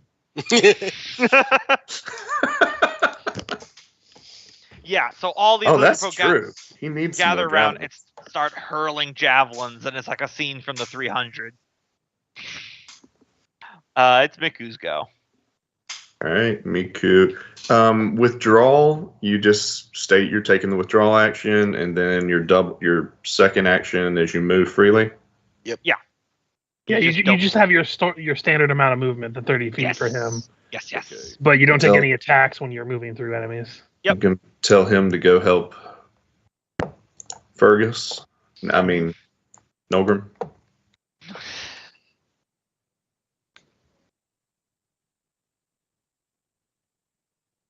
All right. So top of the round, is anyone still within 15 feet of? Okay, so Thrum is. So you just And then a don't- bunch of enemies, too. Yeah, that's true. So let's just see if this is a 1, a 6. Nope. And no one else is close to a Geyser Mark 3, so I'm not going to roll damage. Not even this one? Nope, that one's labeled 6. Gotcha. Worth a shot. I appreciate it. Now let's do this. Okay, no problem then. Fergus. I'm going to start clearing the way for people to come on. So I'm going to shoot at this guy until he goes down. And then if he goes down, I'm going to aim at this guy. Got it. Keep in mind all these attacks are at a -1. Or -4, I mean. So that would be a 17. 17. For the lizard guy? Hit. Yep. 11, still up. I will use a superiority die. 12, still probably going to miss. Yep. Especially with your -4. Yeah. Yep, so that misses. Okay, so that will be that. And then bonus action, I am going to second wind myself. All right. For 7 healing. And that's it. Well, All right. actually, not completely. I am going to start moving back a little bit. Mm. Now I'm done. Water elemental. He is going to whelm them. So 15 strength save. So I'm going to roll a lot of things. I imagine he just does this as he's swirling around them. Oh yeah, 100%. So strength of fail. So that's just the dead slaver because he only had 4 hit points. Even minimum damage on that ability would kill him. Lizard folk. 1, 2, 3 also fail, and then we got 3 Orogs. 1, 2, 3. Oh wow, none of them succeeded. Well, one of them succeeded. It's a DC 15. Oh, I was scrolled down. It says DC 14 to escape. It looks like. Yeah. This is for the initial effect. Yep. 12 damage. None of them are looking good after that. As they are all now grappled. Elementals are no joke. Mm-mm. Yeah, I'm reading that whelm ability. It grapples 2 medium ones that failed, and they're restrained and can't breathe. Mm-hmm. Oh yeah, they are fully drowning right now. Fuck. As I So said, two of them get to take an extra 2d4 damage.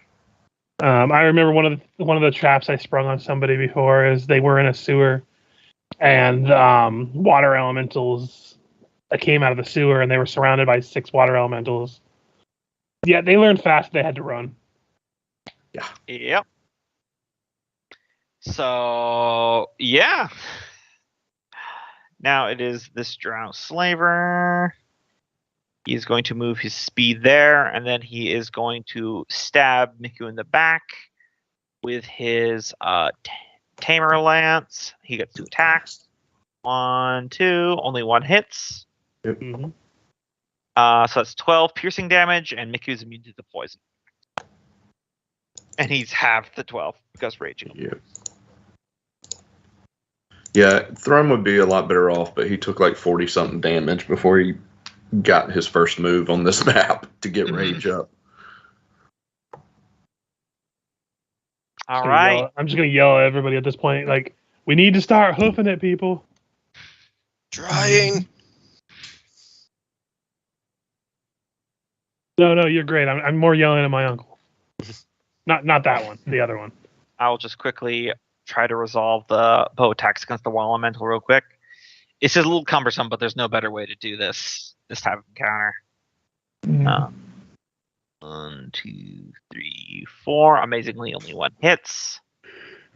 Man, they are just not going to kill this thing. It's good for us. No idea how little damage they've actually managed to do. Well, I imagine it's all halved because it's non-magical stuff. The one next to Taskell is going to double scimitar short sword again.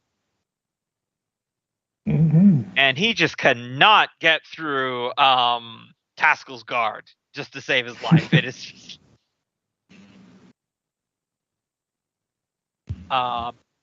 he sends out a shout in Elvish, and these two behind adjust the aim on their longbows to now fire at Taskell, since you appear to be the hard target. I believe this one has to roll at the start of this turn, though. Mm-hmm. That is right. Let me see. So at the very least, if he does wind up losing his channel, hopefully that one will at least take some damage. Yep. So he takes full damage. Right. So we got 4 longbow attacks coming at you. 1, 2, 3, 4. Only 1 hit. 11 piercing. It's a con save for concentration, right? Yep. You're just looking for a 10. You're good. And then a follow-up Constitution save at advantage for the poison.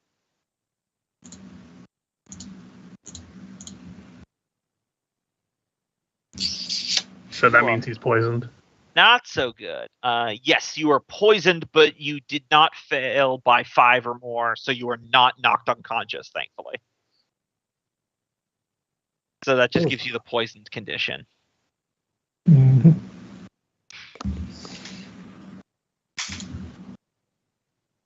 All right. And there's one more down here. I almost missed. This one is going to fire a couple arrows at Freya. 1, 2, and just whip hard. My rolls are all over the place tonight. They're either absolutely god-awful or amazingly good. No middle of the road. Anyway, Thrum.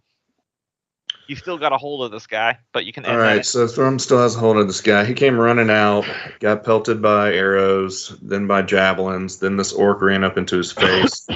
He grabbed him, pushed him a little bit. He's going to keep pushing him a little bit to right here. If you'll move him back in front of me. Yes, so you're trying to push him into that crack that opened up the ground filled with molten magma? Yeah, just let him All go right. down into that. This will be another opposed strength, just because that's logical that he gets to try to resist it to not be insta-killed. Okay. But you still get advantage on your athletics. Okay, so it will take 12. a shove action to put him down in there. Yeah. Oh, damn it! I mean, he rolled a 12. Yeah, you won. Why did you say damn it? He's dead. Oh, I didn't see you already roll. Yeah. Why did you say He damn rolled it? he hadn't rolled below a 20, so... Yeah. So you just Nice. you it's like you're like a football player. You go for the middle and then you just keep lower center of gravity pushing this guy, sliding him backwards, and then you lift him up and you throw him into the lava, and it's like a low budget fantasy movie where they just use the Wilhelm scream, but they pitch it down to make it an orc. And as soon as he touches the lava, he disintegrates so fast. It's like someone just paused the movie and then just erased him from the frame. Who you kidding, Gumbo? They didn't lower the tone at all. It's just the Wilhelm scream. Yeah. And that still leaves you with, I believe, 5 feet. Yeah, 5 feet of movement and another half of your attack if you want. And free item interaction, so he'll pull one of the javelins out of his side and throw it. I'll allow it. At this ugly looking guy. Yep, the slaver. Just roll a hand axe attack.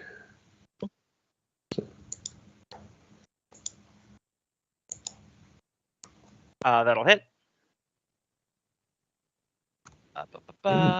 Javelin does what? 1d4? 1d6 plus strength. Which, I mean, it's basically the same as your hand axe, but your hand axe still rolls as a 0 for some reason.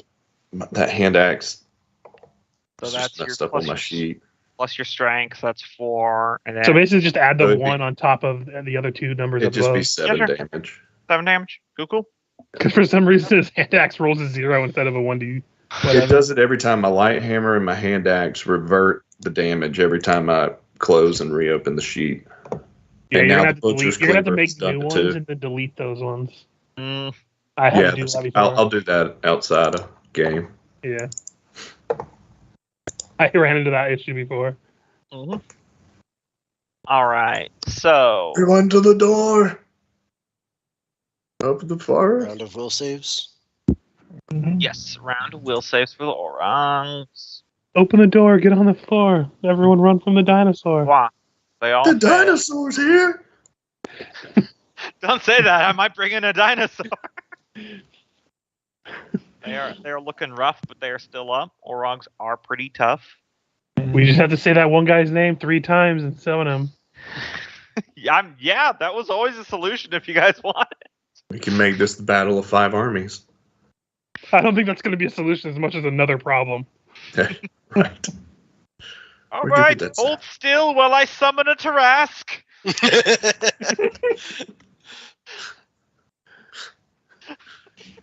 How did you get my staff? Found it for Is you. that my bag? Found that too. All right, so... No, I got it from your son, Caliper Jr. He casts Earthquake.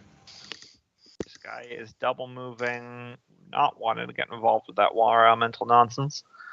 Once again, they are smarter than normal orcs, and he's like, oh no, that's not ending well for those guys. They are gonna die. I'm not going over there.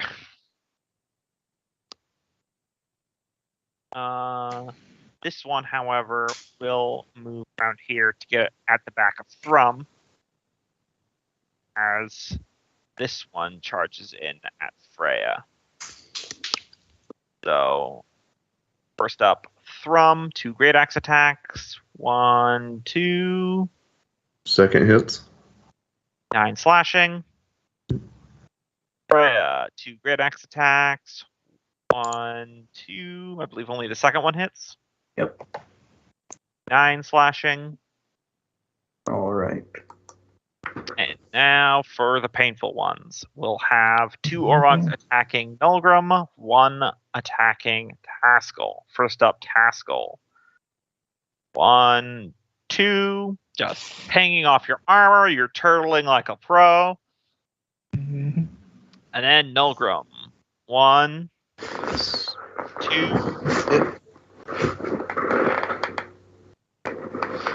He takes 20 damage. Okay, so that's right, that was the first one. So that is dead. They had 16 hit points left. And I get, I think it's my level plus my. Let's see.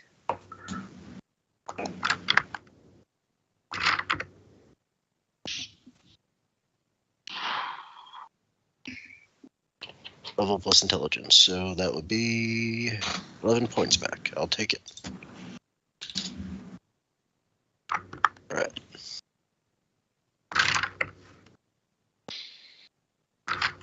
All right. And almost missed this one down here. He is going to try. Can't quite get there yet.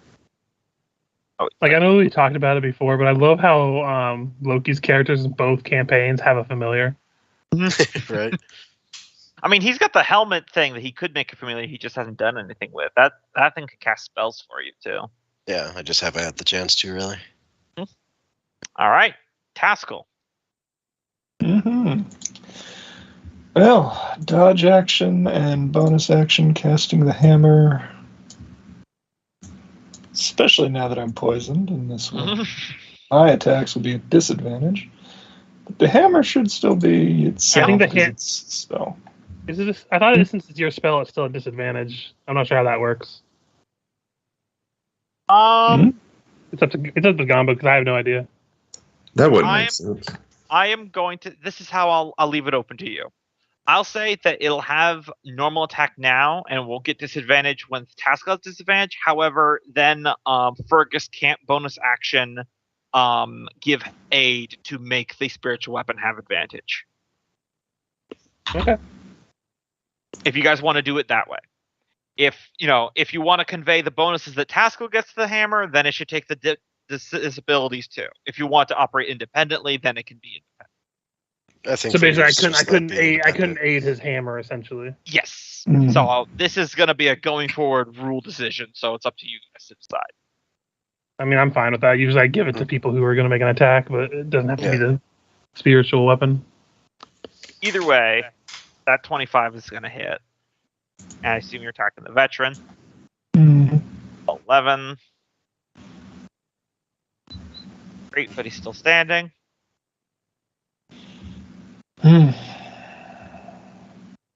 Yeah, you're not dealing with these guys are all like grizzled, multiple battle survived Underdark survivors. Not like the fresh-faced soldiers that you fought back at Voith.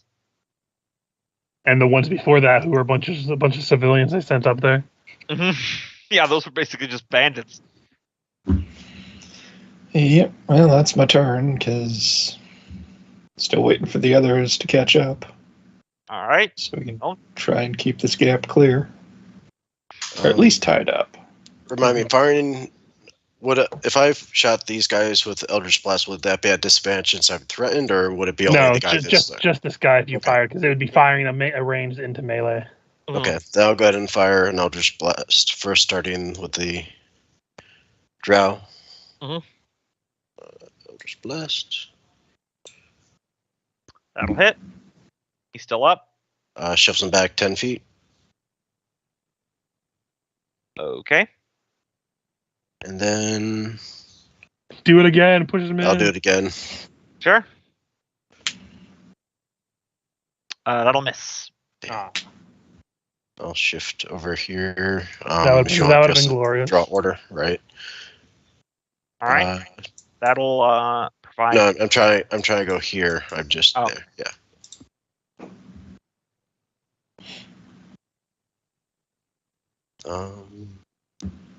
Got surprised you didn't summon your ghost when your hex target died.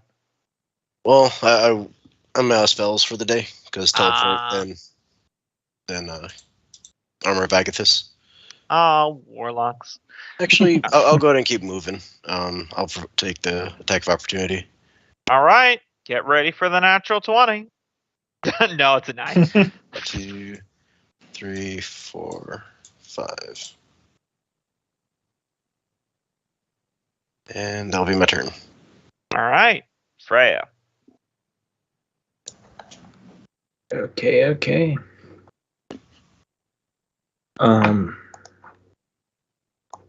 How bad is this guy? He is not hurt at all. Freya, just get out. Let the mountain take care of him.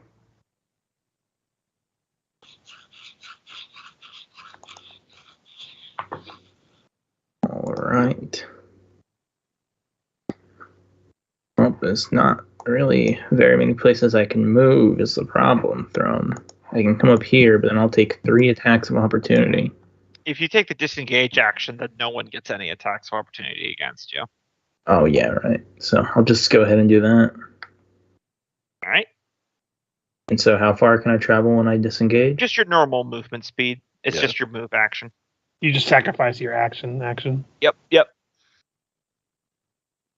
So I'd only be able to move like there? Yep. Okay. And then that will be my turn. All right. Deep Blizzard Folk. They're going to pelt Thrum. So I believe only that one attacks normally. So, Javelin, miss.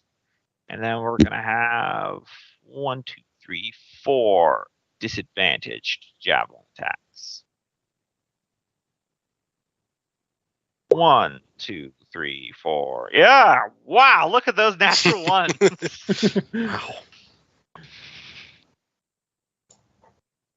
All right. And then, you know what? I'm going to roll for these 3 up here to see if they break away from the water elemental. I doubt it, but we'll see. 1, 2, 3. I say I doubt it, but then they all did it. So I guess I'm the idiot now.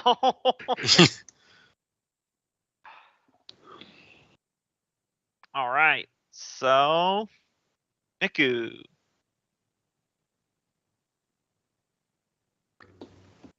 Miku has reach on his spear, doesn't he? No, he just has a spear, not Yeah, it's a spear, not a pike. Okay. So he is going to 15. You see that Nolgrim got free. Come this way. And then I believe that will provoke from this guy, won't it? no. Yes, because he has a reach weapon. Oh, he had a reach weapon. Yes, he did. Womp womp. That's all right. He can take a provoke. That will hit. Hits. 7 piercing damage, halved because of raging. Yeah. All right. So he'll get to there and turn around and defend for everybody to keep running. All right. Thematically. So we got a couple in range of the geysers here. So let me see which one goes.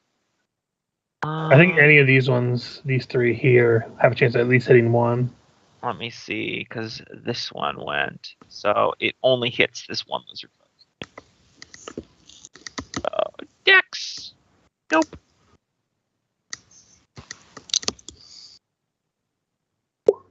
Oh, Jesus.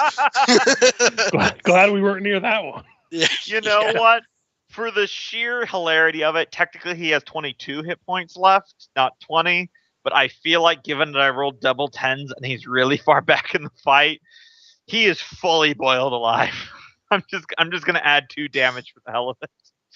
This dark-skinned lizard folk all of a sudden got splashed, and when it goes away, he's just bright red. Oh, look, lobster. It's not pretty, but he is dead. Now this. Hey, all right. You know what? Let's make a game out of this. Someone roll me a 1d4.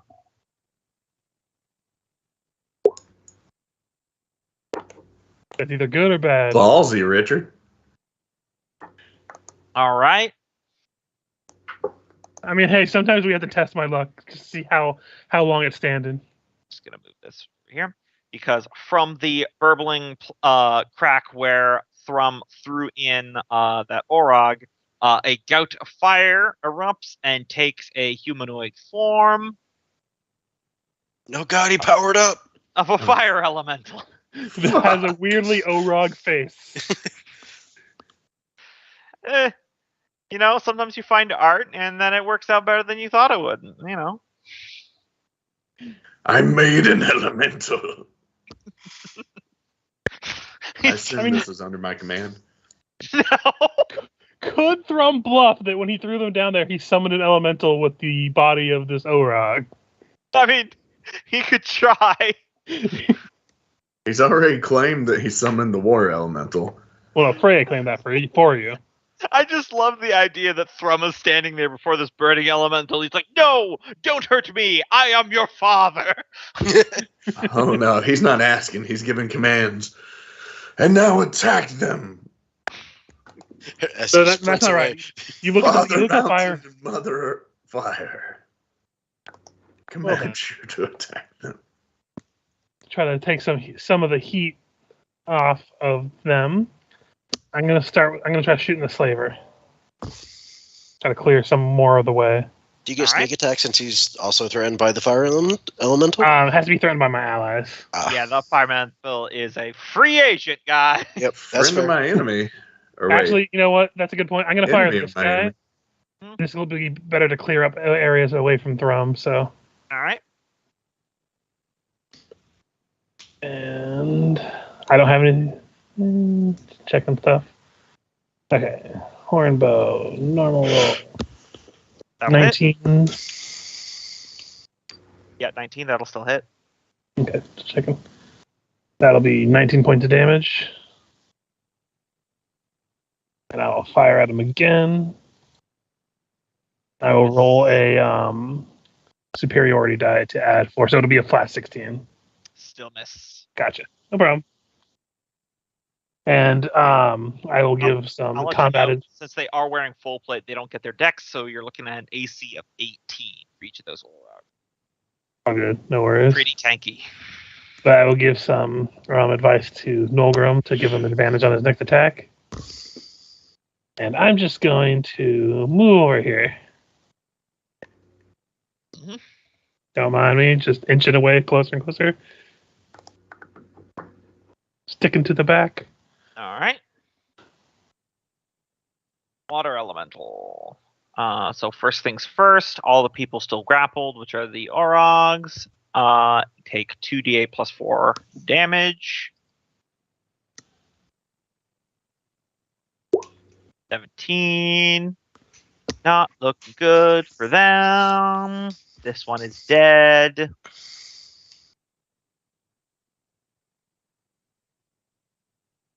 And then the elemental is just going to start slamming lizard folk, going clockwise. Should be an advantage. Yeah, that one's not, but that will probably kill it. No, it does not. Wow. Second slam. Come on and slam. Okay. And welcome to the jam. Yeah.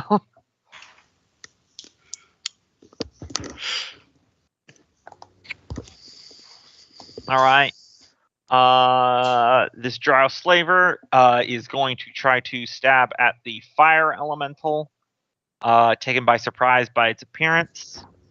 So, let's see. I'd say kill it with fire, but he has advantage because he is going to ability called Corral Tactics, which gives him advantage if there's another ally within 10 feet, which is incapacitated.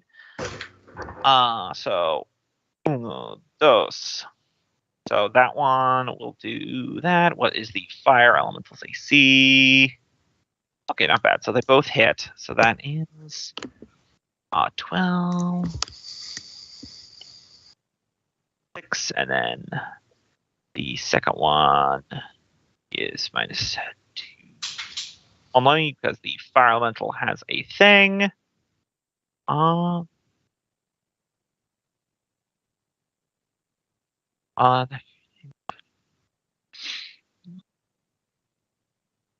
nice. So it takes 1d10 fire damage from attacking. Actually, hold on. I think it might be 2d10 because they attacked him twice. A creature that touches the elemental or hits it with a melee attack within 5 feet takes 1d10 fire damage. I think that just procs once, not twice. 1. However, I realize also that any creature... There's a lot of text here, guys. I apologize. The first time enters a creature's space on its turn, the creature takes 5... Oh, when the elemental enters their space, right? Okay, got it. Because it's like incorporeal. Okay. Hey, don't worry. I'm getting into mid-level Pathfinder. I'm starting to do all the reading. Yeah. I can't... I'm already feeling Loki's pain, and I haven't even gotten to the end game yet. Well, part of this is different from what I planned because I had to improvise because someone drugged the merchant after you cut a deal. Well, things happen. Yeah, so Fire Elemental's turn. He gets 2 touch attacks. One is going to be against the slaver that poked him, and the other one is going to be against Thrum, who's shouting at him. So first one against the slaver. Inspiring his attacks. That will hit. So that's 8 fire damage, and he catches fire. I do have a little fire icon. Oop. And now against Thrum. 25. Yeah. You take 10 fire damage, and you are on fire. You're like, yes, fight him. Ah! No, not me, them. So that happened. Mostly of the options, I think Fire Elemental is one of the worst you could have rolled. Mm-hmm. Thrum's looking a little kindling there. So these 3 drowned veterans to the south are going to focus on the Fire Elemental, the big flashy target. I'll just do this. Is this one in range of the Spirit Guardians? Yep. Here, let me use that real quick. All right, roll your damage. It's 19, so he's taking 9. Yeah, 5 hit points. Dead. So let's see. That's 2 hits. 1, 2, 5, 6, 7.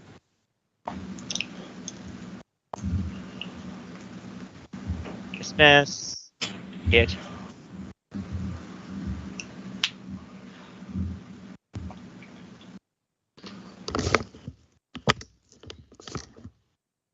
All right. That's all the draw veterans. Thrum. You are on fire. So let me double check here. Until a creature takes an action to douse the flame, that target takes 1d10 fire damage at the starts of each of your turns. Let me roll that for you. You take 7 fire damage.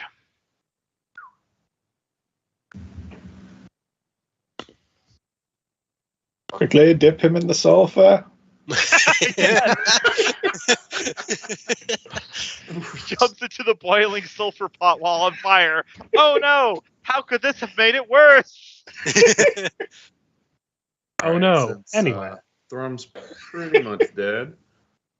He is going to go into immolated form. Why?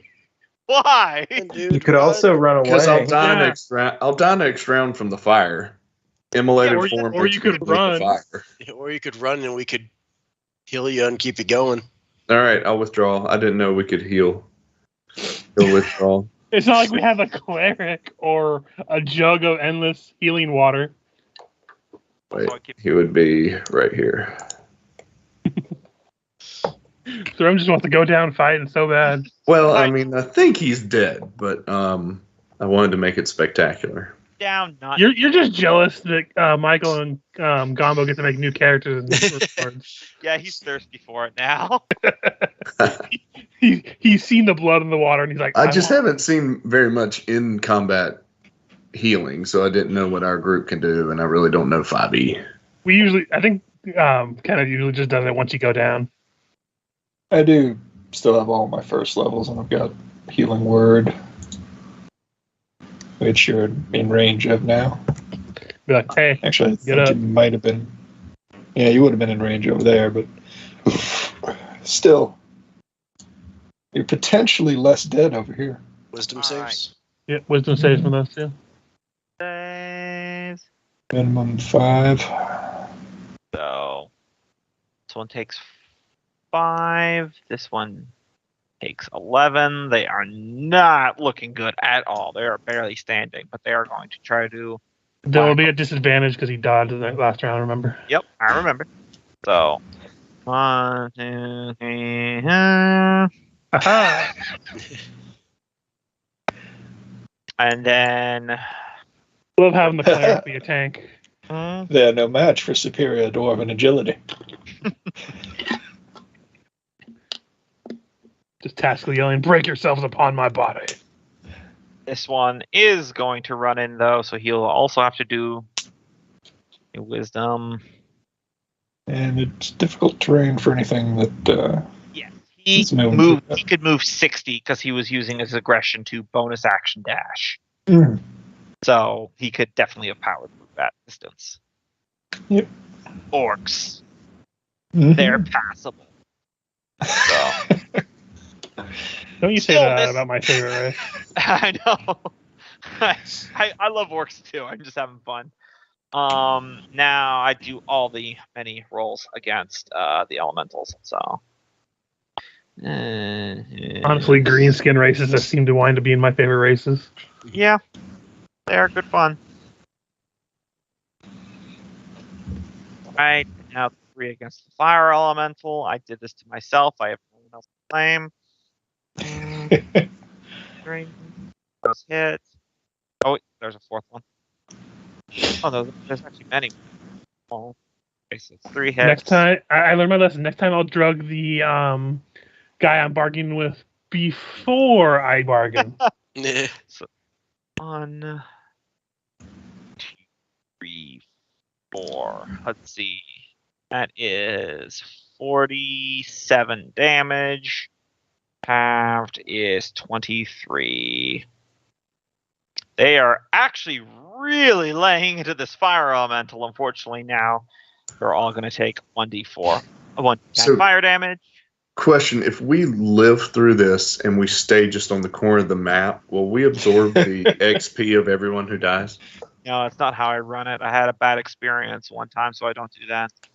Yeah, you told me about that experience. I think you told all of us. The rogue ran away and didn't help the party that TPK'd, so he got all the XP. Including for his party. I'm kidding. Yeah. When I say And all I thought the we were XP, doing just progression. I don't remember on this. yeah. We're getting experience in this one. Okay. But it is Haskell's run now. It's easier in 5e to do experience because it's not big numbers like Pathfinder where you start getting into the millions. Mm-hmm.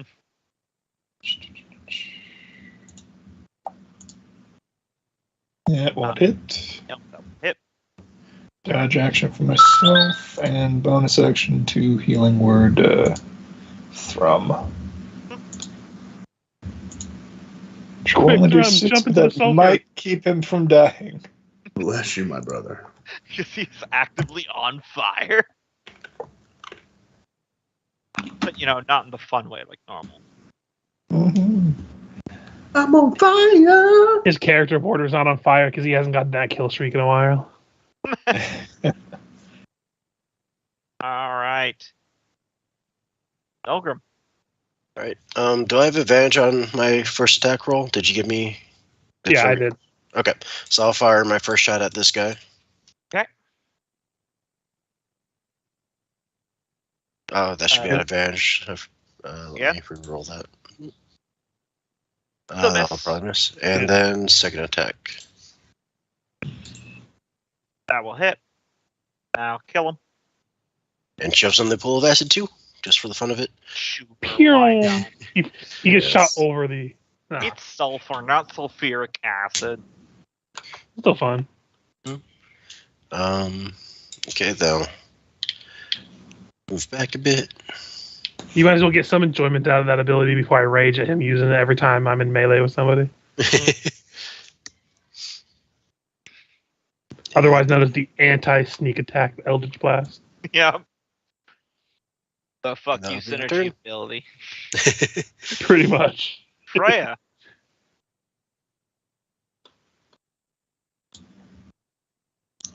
All right.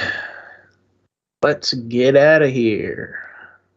Can you grab Thrum and cradle him like a football? Not sure how Just knock effective him down as you run past and stop him out. that. Push Knock him into that the pool of sulfur liquid. pit. On my way out, though, Let's see how many these guys can get with a fairy fire. You can only concentrate on one at a time, so you willing to drop the one up north? Let me do some calculus here. 20. That would also get the elemental, but I also don't care. Yeah, I'm going to drop the one up there. All right. I'm going to get all these guys down here. Give that fire elemental some love. So, this is what I'm going to do, because this encounter is already taking longer than I wanted it to originally. I'm going to stop myself from giving a nosebleed, and I'm just going to roll once for each type rather than per token, just to make it easier on my poor weary soul. So, Orogs fail, and how many lizard folk did you get in there? Just the one? Let's see, 20 feet down, 2. Or 3. Okay. I got 3 in here. 3 lizard folk, because 20 feet down, 20 feet this way. Fail. Yep, so they all fail. And then just the slaver. That should be a 12, so that's a fail. And then finally the fire elemental. Natural ones. So everyone failed. You'll get fairy. Glitter bomb. You'll get fairy fire. And then I'll just do my leisurely giant jog. Mm-hmm. Thunk, thunk, thunk, thunk, thunk. Thunk, thunk, thunk. Thunk, thunk, thunk. Oh, shit. Emergency alert system. That's the sound the suit's making right now. Self-destruct mode activated. Someone stole a baby. No, that's what happens when Frey uses the built-in toilet. It just starts going off. All right. So, javelins against the fire elemental. You're going to get 5. 1, 2, 3, 4, 5. Technically, they all would also be an advantage. Technically, only one of them would be advantage because the other ones were at long range. Oh, okay. So, that's only going to be a very small amount there. And then these ones will disengage and try to run away from the water element. Hoping they're going to go run back into the geyser field. This one is going to take its chances down here. All right. Miku. I hadn't thought about Miku. Miku will... Go help Taskell, probably. Yeah. Sure. Need to get everybody out, and he's kind of surrounded right now. Not that they're doing much to him, but... I could just withdraw next turn, but... Yeah, but that's like also the path everyone's taking right now, it seems. Yeah. Would have been smarter just to toss javelins, but... Miku hit. Miku miss. Miku miss again. Should have had him reckless. Yeah, he can do that. Was that? Because it's where you get advantage, but everyone gets advantage against you. It's something you would have if you didn't multi-class 7 times. Yeah, but Miku is a pure barbarian. Yeah, that's why sheet's so boring. You mean It's swing or swing harder. I mean, what do you do differently? as opposed to my sheet where I grow really large, give myself advantage, swing, and then explode. I pick things up, or I pick people up and throw them. Mm-hmm. It's just swing. And then they become fire. I summon. Richard, I summon fire elements. Oh, okay. So I rolled for the geysers while you were giving me a headache. None of the ones close to where the people were went off. So now let's see here. Okay, so another elemental does not appear this round. Thank God, huh? Mm-hmm. Fergus. I'm gonna target this one and then move to this one if it dies. All right. I will. No, it won't because I would have to. I'm gonna roll my superiority because yeah. -4.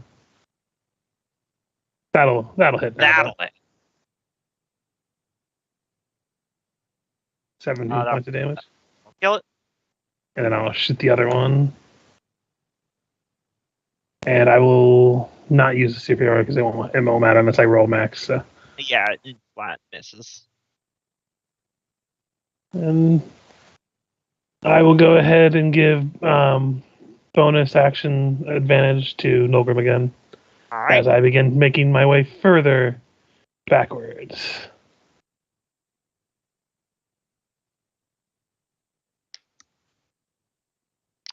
All right, so this one dies.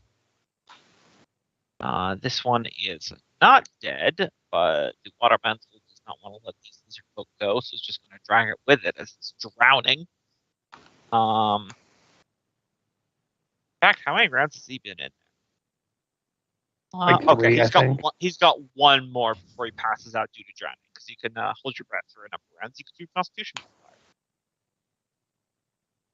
Or, I mean, How does hold your breath a number of rounds equal to your score? Well, I forget if it's the one after you lose. Either way, he's fine right now. We don't have that much longer of the combat anyway. So, slam attacks against lizard folk. 1, 2.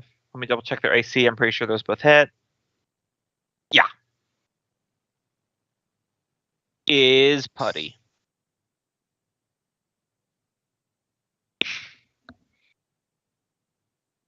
Drow Slaver. He's just gonna disengage and book it, honestly. Like, at some point, discretion is the better part of valor. But he is going to take 1d10 fire damage as he is on fire. Of course, I rolled. Yeah, do they have like morale rolls to run away? On paper they should, but in my mind, I'm just like using like role play psychology. That's why like the drow are like, you know what? It's not happening. That was a I'm thing we used to have to do in old D&D after certain conditions were met. I didn't know if that was even part of 5e Pathfinder anymore. It's like an encouraged thing, but they don't hardcore do it because, I mean, you guys see how many rolls I'm doing as it is. Like I'll tell you, in Pathfinder, usually it's baked into their combat like explanations and APs, where they're like, "Hey, this character's going to run if they get down to say 20 HP." Yeah, that's why Nualia ran from you guys in book 1. Yeah, she got down really fucking low, and she's like, "Nope, I'm out of here." Yeah, well, that's good to know. Yeah, that's what I'm doing too, essentially. All right, that's the fire elemental's turn. And then there's some characters that just fight to the death like crazy people. This one is going to pull back, and then we're going to get a couple more arrows. That's the fire elemental on the water elemental. 1, 2, 3, 4. All right. 1, 2, 7.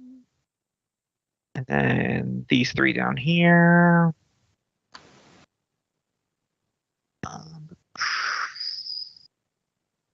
2, 3, 4, 5, 6. All right. So we got quite a few.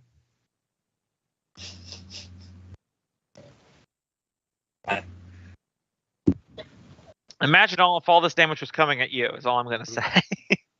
All right. So.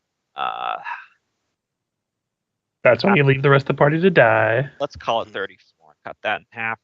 I mean, Gumbo, you have to be my record. I killed 2 players in 1 session. You need to up it to 3. If I didn't bring in the elementals, they probably would all die. I mean, technically, Michael has us all beat. Yes, this is true. He killed an entire campaign, and he wasn't even the DM. Thrum, let me roll your fire damage real quick. No one will beat Titwolf, though. This is true. Because I plan to bring back 4 of those Dark Heresy characters. All those. And we will never bring back Titwolf. Yep. So that's 7 fire damage on Thrum. Yep. Hold on. That guy's got a spear, doesn't he? Well. I mean, you can just cut take the through. disengage. Or you can cut through Taskel's area. But there's an orc right above him. So 15? Hit. Can you like soak or something? Yeah, he can. It's still I mean, raging, this- right? Soak.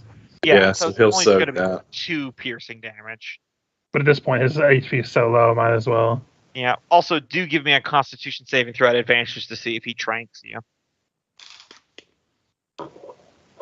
God, if you get a natural one, you fall unconscious while you're on fire. Con at advantage. Yes, because poison dwarf. Double. I was hoping for double nat one. Aw, that would have been beautiful. He just stumbles and face plants into the mud. All right.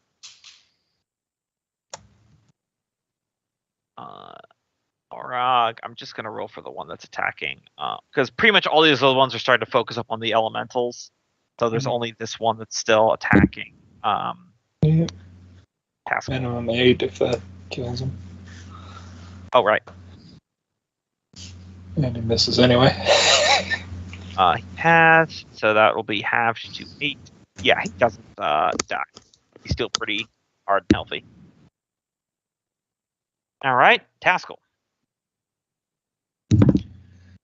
Yeah. Well, Disengage and withdraw.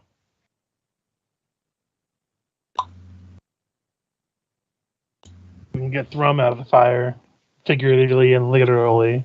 Yeah, because I think someone just we're needs to take home an free. action to dex him. Yeah, and Nolgrim was about to do exactly that.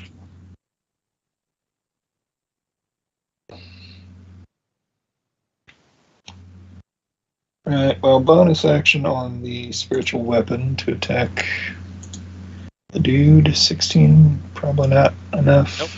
Yes. I'll risk the AOO to go down here. Okay. Swing. Of course, this is That'll the actually one. connect, yeah. 16 slashing. You're still up, but it might affect your concentration. Drop the There's- spell. Drop your spell. Yeah, well.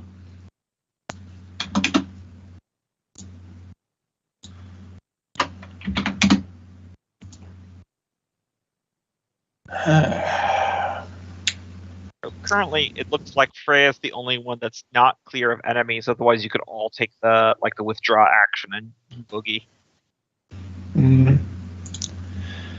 Yeah, I should probably do it on myself, but I'll cure Thrum, the ever burning.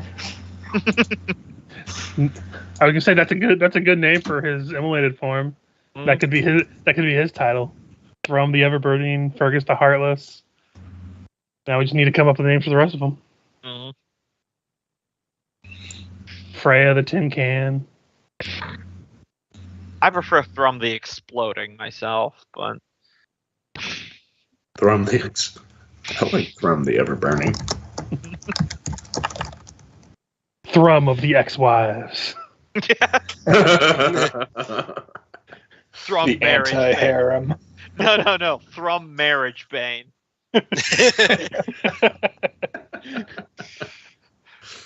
For God, thousands of years, the sanctity of marriage has been respected, but one man is goals to bring the idea of monogamy into question. Combo, hear me out. When we reclaim Dammerhall, we do a Scott Pilgrim thing, and 7 evil exes show up, and we have to deal with that as a story arc. It's not Just possible. saying. All right, Nulgrim. He said it's an action to put Thrum out. Yeah, no roll. You just do it. All right, move up and just start. Pat, pat, pat, pat. There's lots of mud around you if you want to just. Oh, That's yeah, good for putting out Oh. fire. It's like a snowball fight, but you're just throwing mud at it. right. Why are you throwing mud at me? We need to be out of here. Jump it all up in your face. Shut up. Yes. There's fire in your eyes. Save the beard first. What do you think I'm doing?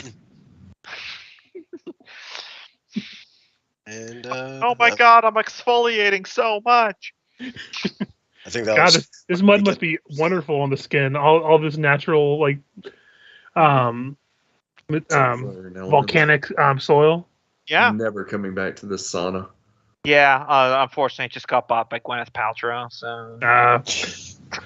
Yeah, we can already see the goop sign being put up. Yep. It's just going downhill from here. All right, that would be my turn. Gonna start selling vaginal stones for healing. Yeah, shove a jade egg up your vagina. That sounds medical. The jade egg of restoration. I'm going to withdraw. Mm-hmm. And that is my turn. All right. So this is a question for you guys. Do you want to try to run out the list of this encounter, see if you can get a few more shots in, or because if you can kill someone, you might get a little XP, or do you want to say you all withdraw and escape? Because at this point, it's only this last orc that's in a position to pursue you. I was just going to try to shoot this guy as I leave, but otherwise I'm good. But I'm so far away, I think I already have a lead on most people. Yeah, I'm up for withdrawing. Yeah, now that we're all behind enemy lines, just go. Turn and Yeah, run. it's an all or nothing thing. Let me All play There's devil's still an advocate. earthquake. Let me play devil's advocate here just really quickly. Most of these guys, other than this guy right here, are fighting elementals. We could totally get off a lot of long-range attacks on them before we had to actually leave. Yeah, but really there's only me and you that have, and Nolgrim, I guess, If that have your really dad long gets hit range by an things. arrow from one of these great archers down here, he's dead. Yeah, I'm fine with just withdrawing. Is that the consensus? Mm-hmm. I vote withdraw. All right. The eyes have it. Beware the Ides of March. Or December, I guess. All right. So, includes combat as you guys break free from that chaos as the earth buckles and bends beneath your feet. We're just running pace with each other. I just look over at Thrum. Do you remember when we used to have a cow? What? All right, so you guys run straight into the jungle here, because you guys get to move 2 hexes. We're back. And Actually, now, can we take a quick bio? sure. While I pull up God, the. No, hold it longer. Oh God! Embrace the pain. Is there a quarry? We just left one. Yep. Next quarry, 20 miles.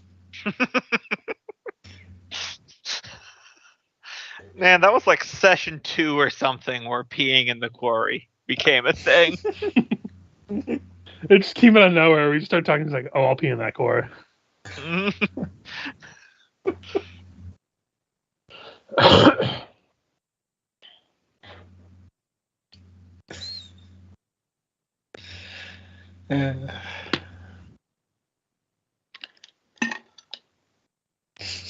I'm just thinking the one, the Mount Everest episode of Family Guy. It's like whoever pees highest wins.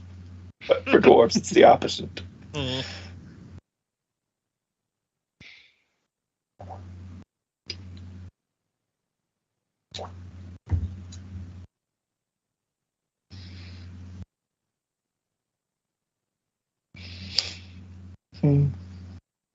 So, after all these sessions, you're finally out of the mine.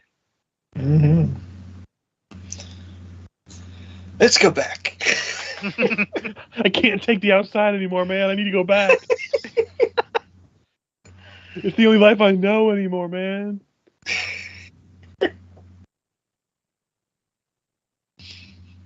Yeah.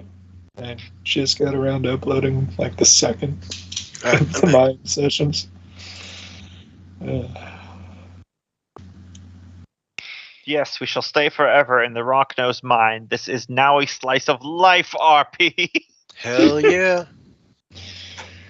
We need a library in there so you can include some library RP. Mm-hmm. It's now new Dammerhall. If it goes down, we'll just make a new Dammerhall. There's only 2 female characters here, so don't make it weird. At least one of them's unrelated. Mm-hmm. I mean, technically, Throme and Freya don't share any genetics. I mean, it's also royalty dwarves. Do they really care? Yeah. They don't keep it in the family as much as humans, I guess I should say. Only humans be the weird ones, I guess. Well, because if you marry in between clans, that just strengthens bonds between dwarven clans. It's usually a good thing, especially if you're a king or queen. That's how the great clans are made, where they're the biggest, most powerful ones.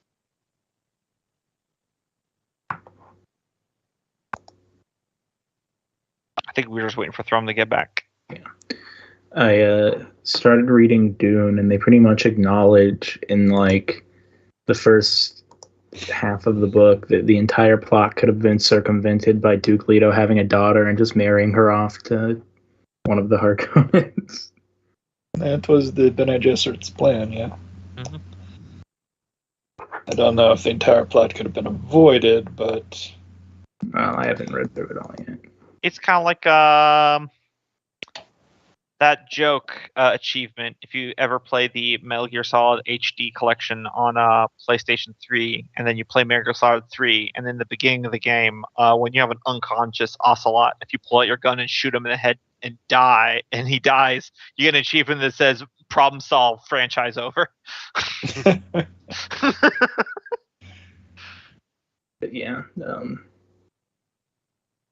gotta say, reading the book is much better than the movie, but I still think the movie is, having read all of what it's in the movie and the book, it's still pretty good at adapting it. Like, it's one of the best book adaptations I've seen. But one of these days I actually need to watch, or one of these days I actually need to read Dune. I've heard good things. I just never got around to it. It's just, once you actually read the book, you're like, oh, I realized just how much they had to leave out of this movie. Like the fact they basically never explain mentats in the movie, and just completely, I guess, write out the fact that Paul is training to be one. Yeah, lots of people tell me to read Dune, but for some reason that just makes me... It's hit that point where enough people have told me that I'm digging my heels in to expressly not do it, which is 100% just a me problem. But either way, we're all back now. Yep. So you run into the jungle. Burnt, beat up, but still very much alive. Well, I guess Fergus is the second time being alive.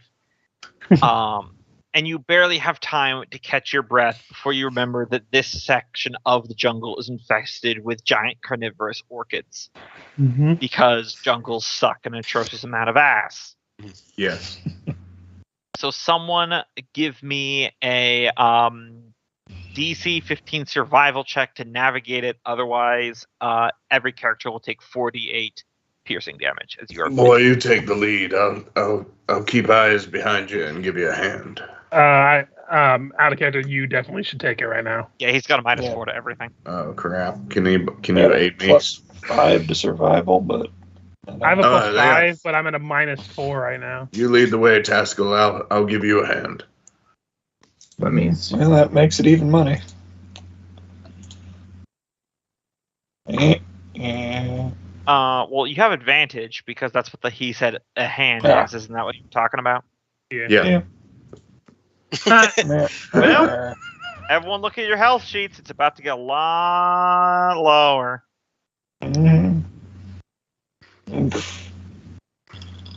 Oh, what was that? 23 piercing damage as over the course of various bites of these orchids going at you. Can Taskell heal himself? Because otherwise he's dead. I think both of you are going to go down. We might just wait and end up carrying you guys. Oh, I'm at 3. Mm-hmm. Yeah, I would say it's reasonable if there's people still up that you could stabilize each other. Mm-hmm. But the entire point of these obstacles I put in the jungle is to make traversing larger sections of terrain slowly wear you down. Yeah, there's 3 charges on the Stein, and I've got 2 cure wounds left. But are you conscious enough to use those? Not after the damage, but can we pour the Stein down his throat? Although would the damage be dealt all at once? Or is that over time? For the sake of actually making it worth a damn, I'm going to say yes. Okay. Because there's a lot of orchids that are now frozen in place. Who all's down? I'm at 39 out of 70, so. I think only Freya's suit took that damage. Yeah, I think just me and Thrum. Thrum's up. He's got 3 hit points left. Ah. Miku's got 16, so he's still up. And I am technically down then.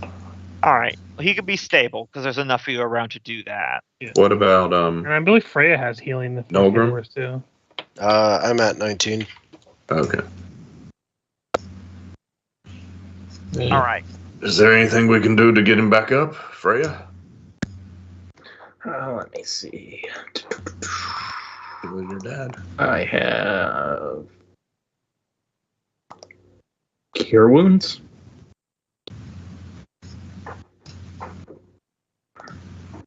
I can cast it up.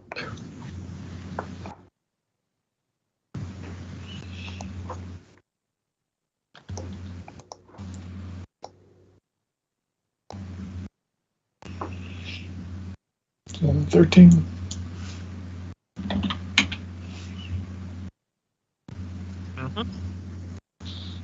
All right. You guys can move 2 hexes a day, so you still have 1 more that you can move.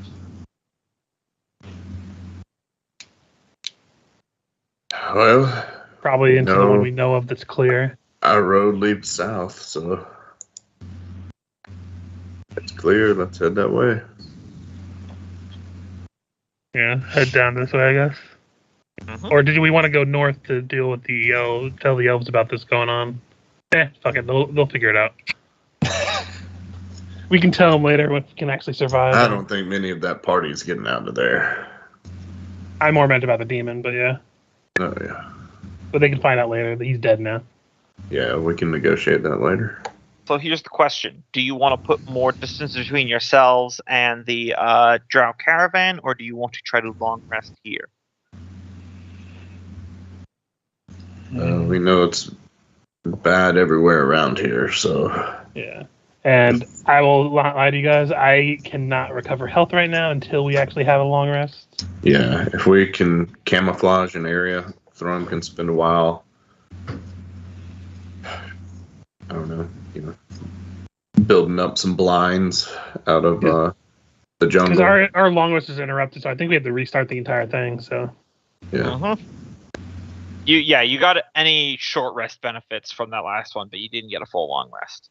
Thrum will go to hiding where we camp, but keep your camping gear minimal. Hide under bushes, sleep wherever you can. No fire tonight.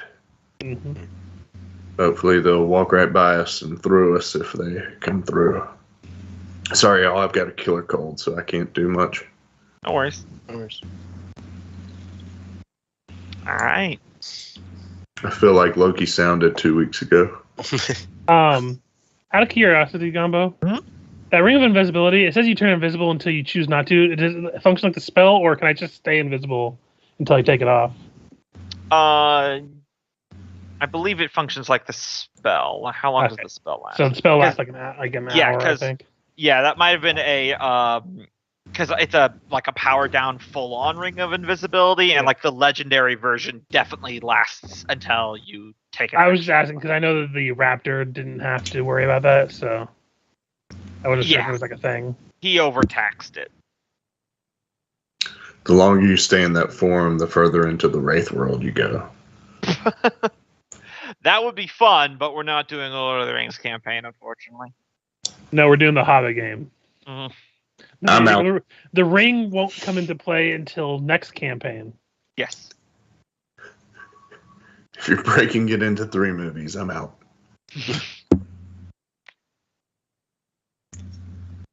Yes, gonna attempt a long rest, I guess. All right, I rolled, and you guys did not get an encounter during the long rest, so you can get the full benefit of your long rest here. That could have been a TPK. Mm-hmm. That's why I was making the terrain difficult. I'll go ahead and roll on my wand and ring. No charges back on the wand. of the ring, but the wand's back up to full. And what does the staff recover? You don't have to roll hit dice for a full rest coat. You just get back to full. Really? Yeah. For a long rest, you get back to full, and you recover half your spent hit dice. Yes. Nice. And the staff is back to full Half your charge. spent hit dice. Well, half your hit dice total. So, like, if you have a maximum of 8 and you're at 0, you get 4. But if you have 2 left, So you get back hit dice up to half of your total. Yes. Mhm. Okay. Sorry, I word things wrong sometimes. Oh, didn't mean to hit that. I've known you long Not enough. making death saves again yet.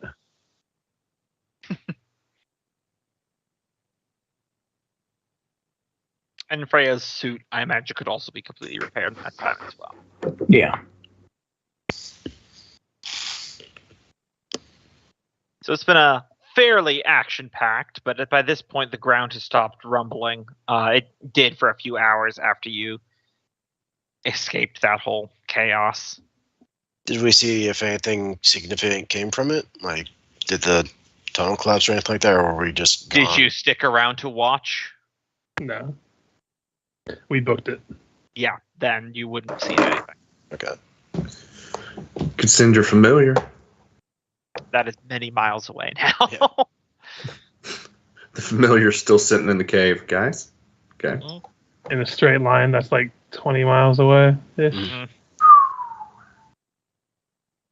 And we didn't take a straight line because I imagine we were zigzagging as we went to kind of mess up our trail purposely. I mean, even if you didn't try to zigzag, it's a jungle. You're going to zigzag. yeah. Serpentine. It's not like there's a trail that we're following. Right. All right. So where's everyone heading off to? We woke up and we're alive. Mm-hmm. I see we keep pushing south. Yep, it's time to put more distance. As much as the last one pained me, I still think we probably just take our luck with the biting plants because I think the flying bugs that get in our clothes is worse. I can hit if a plant bites or stings me, I can turn around and chop it down, and that gives me a little satisfaction. Those damn bugs, can't ever hit them. Good old mosquito fog. All right. So that one, and then I imagine to this one for the day. Okay. Yep. Someone give me a survival. Are you better? I'm still at -3, so Well, then why don't I give advantage to Taskell? Alrighty. Man. Yep. You manage to chart a path that lets you avoid the larger groves of carnivorous orchids. All right. You managed to get there, and there was no random encounters as you bed down for another night. I'm not being merciful. I am rolling. It's all 100% honest on my end of the screen. okay, back up to full hit die, and now I'm at only -2. Also, don't forget about the humidity of the jungle that you're not wearing medium armors, except for the blue scale mail. That Yeah, I'm wearing light armor, so I'm side fine. note, I'm really surprised you haven't used that thing's special ability once. I'm trying to remember what it was. I keep forgetting about it. Yeah, I always make sure to bring up all my items when we start a session because I'm like, otherwise I'm gonna forget them. Yeah, you can move your full movement speed without provoking Oh, right. As a once for a reaction. short or long rest as a reaction. Yeah, so that means even if it's not your turn, if someone hits you, you'd be like, nope, and just dash away. I'll definitely keep that in mind. And you could do it on your turn as well, but then you just won't have a reaction until your next turn. Right. Yeah, that was the extra benefit you guys got from doing that entire enchantment fight. Mhm. All right. Where to next? Probably gonna try to keep it safe and just head down here before we turn. So All right. avoid any of the biggest troubles that we know of. Mm-hmm. Probably still on Taskle for survival rolls right now. But we don't have to make them because we're not in the Yeah, these are places that you've already cleared. I made sure to on my GM later. I've got a little world that says clear that I put on all these hexes to make sure that I know that there's nothing there and I don't have to roll. Gotcha. Because though I haven't been getting the right roll for random encounters, I've been getting lots of terrain should go here rolls, but you've been going on all the clear ones, so you're safe for now. No. I cackled that down, I believe, and then gonna roll again on the ring since it's another day.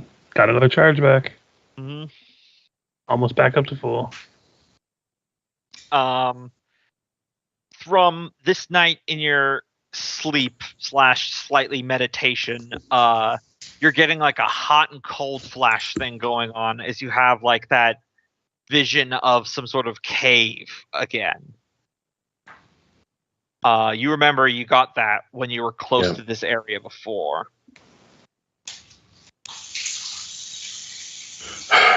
When I see the cave, does it look like your stereotypical cave into the side of a wall? Yes. Okay. When we wake up that morning, I'm gonna go over to Taskle and say, getting those feelings again, kind of like I did when we were near the mine. I'm getting really good at this finding danger forest thing, but in my dreams, I start to see another mine or cave entrance. I think we ought to start checking the walls. Probably a good idea. We're looking for a tunnel out of here anyway. And, Something. Does that mean anything to you from a religious viewpoint? There are many stories about caves and caverns and holes, but... No, I mean that I'm getting visions in my damn dreams. I don't know. It started when that entire wall fell on us. So it's probably, if related, to the south of us, around where that all caved in. I really don't want to go back there. God damn it, find this missing child already. She's the one whose phone isn't going off. All right, you know what? I'm over this shit. Hold on. You hear the rustling of a mic, sets it down. I'm gone for 15 minutes. Come back. Okay, I found the kid. It's over. Okay. Okay, I let her out. It's done. Give me 5 minutes. Yeah. Quick anecdote to that. They call them Amber Alerts here. Do y'all states have them? Yeah, there are Amber Alerts across the entire station because of the why they were invented. Yeah. So they're across the United States. When they first came out, I got an Amber Alert, like the first one I'd ever seen, and read it and thought, whoa, that's interesting. You know, the great idea. I hope those work. Then we went down to Florida on vacation, and we were sitting. It was pretty late at night, and all of a sudden the phone started screaming. This was the only the second time it had ever done it, and I picked it up, and Florida's abbreviation is FL, and so it was FL capital AMBER, no spaces, and I said, "What the fuck's a flamber?" So my wife, to this day, every time one goes off, she was like, "Flamber alert!" So anyway, I'm getting it right now, and we're near these walls over here. That I just think it might be wise for us to be thorough and check this whole area. Because we're near the southern region, but we don't know how much of the southern region caved in. So we could be at the very bottom, but still accessible. Yeah, if these quakes continue, we can be pretty sure the whole place will cave in. And that's a good point. This is a very unsettled area. It's not natural to have jungle down here. But if it's related to whatever's gotten a hold of you, then perhaps if we find that, it'll stop. All right, so back up to the gotten hold of me. There is something you know from a religious standpoint. Do I have a demon in me? Out of character, you literally had a druid explain this to you. Go. But it was an elf, so he wasn't listening. Yeah, that's true. It's been like a year. Not quite, but yeah. I don't think so. I mean, that cleaver had you acting funny, but... So out of character, what did the druid say way back when? When you opened yourself at some point, you somehow formed a connection with the Earth's wound here. That's kind of where your stony form powers come from. Okay. And there is some sort of damage done to the elemental nature of this place that your connection to it is what lets you get your powers, but it's also what's causing the increased seismic activity, whatever it is. And it will eventually destroy the Earth's wound if nothing is done about it. But you have a direct connection to it. You were specifically described as a maggot on the wound. You're empowering yourself by feeding off the damage. So I'm making it have tremors? No, you're not the cause of it. You're just... A maggot doesn't hurt things. It just eats things. You're just connected to it, so you're aware of it. You're a part of the cycle, but you're not the cause of it, if that makes sense. Gotcha.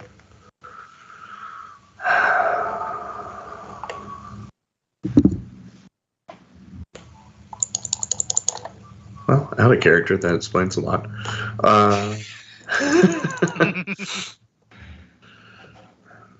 So yeah, I'll let Fergus know.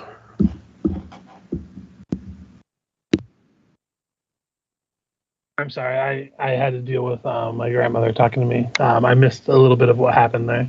That's okay. We were just having a side conversation. So, Thrum will come over to you and, hey there, boy, how you feeling?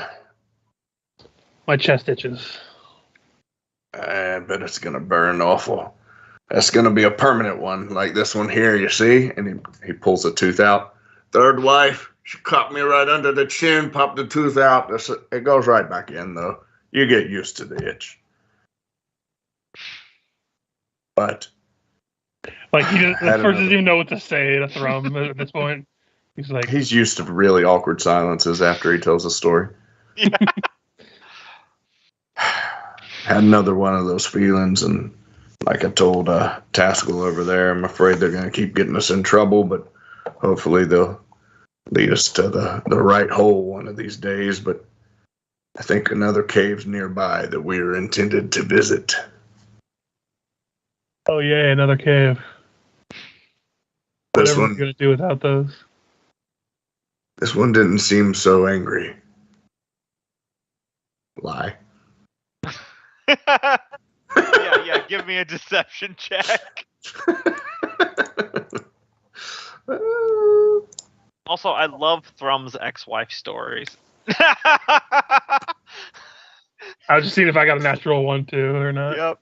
Gumbo witch ex-wife story. Yeah, no, it's like if this was a modern day campaign, he would have told that story about being cut underneath the chin. He goes, yeah. They sent her to the electric chair. I hear they blew out 3 fuses, still hasn't taken.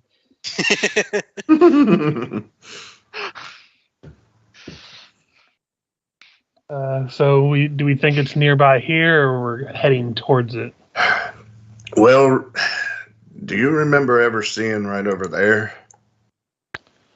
Not especially, no. I just get the feeling that we ought to be thorough, check that space out, and then move on down where we've been and where we haven't. Nolgrim! Yes. Nolgrim, boy, have you got your map on you? I've been taking pretty good notes here. I've got a feeling we need to... Got a feeling we've got a cave and a wall we need to explore pretty close by. Okay. Unless if I know about it, it's not going to be on the map. What I'm saying is, have we been over that area? He's pointing over at the jungle that all looks the same. No, that is uncharted land over there. Say we pick that up before we head on to further. It's going to be on a wall, so Good old explorers. Just be careful. Know to It's right by the. keep the wall on your left side and just keep moving. Well, there's mosquitoes to the north of us, so let's not venture too far. I hate those fucking bugs. You and I both. So I vote what we do is actually go this way and then north, and then we can just circle around. It's going to be the same speed either way. Yeah. What was this tree? That is extra dense jungle. It just takes you a really long time to get through. Yeah. And that's where the Blue Ghost's lair was, coincidentally. Holy crap! How did we get? Oh, we poked right into that first, and then we went north. Yep. All right, let's do it then. Go ahead. Boop, boop, and then next day we'll travel this way. Okay. Unless we find something that we have to stay there, I guess. Let me see. That's our magic cave is right here. Come on, big money. No whammies. All the whammies. Although I don't think it's going to be right here next to our other entrance.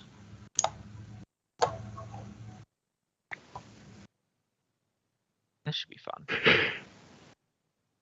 I want someone with no assistance to give me a survival check. Jaskels. Yeah, I'm still at a penalty right now. I still have another day before I'm recovered, so. All right. 1 moment. All right.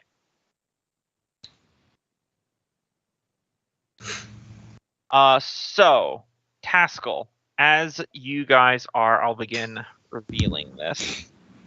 As you guys are advancing towards this area, you start to break away from the jungle and the trees a little bit, where it's just rocks. And you notice something that perhaps you normally would discount at any other time, except for the fact that you are in the Underdark, is that there is a rapidly picking up breeze. Mm-hmm. And it is gradually getting stronger and stronger and stronger. And there is a howling on the wind, as you're the first to spot that, in defiance of all natural law, there is a twister forming. Cavenado! Cavenado! Thank goodness we're away from the water, otherwise it'd be a cave sharknado. So, Could be full of bullets. you can either turn back, since you managed to get the survival check, you could turn back and head back to the hex you're previously in, and that ends today's travel to double back. Or you could push your luck and try to go through it. Now, when I say go through it, I don't mean literally jump into the twister.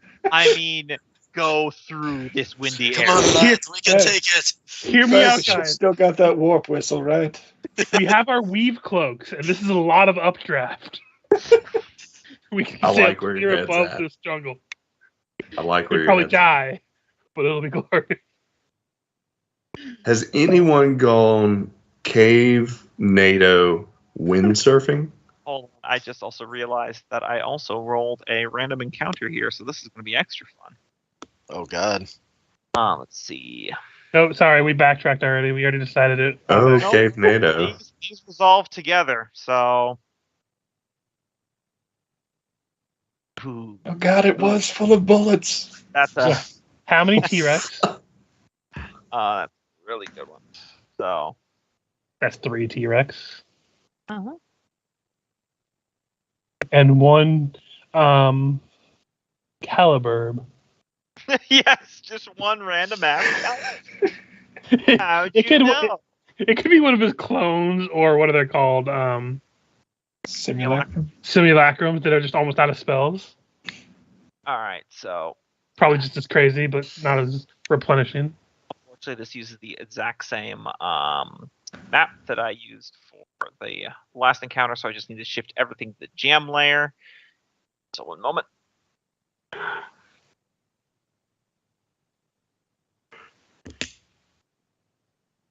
So I need to keep all those tokens to determine how much XP you guys got. As you guys are debating about this, you start hearing sound of sloshing mud as pulling itself out of a nearby sulfur pool is a group of what looks like 3 basilisks. But when they open their mouth to yawn, their innards glow with a fire like a furnace. I think we can go back to the other hex and Too call late, it a encounter's day. happening.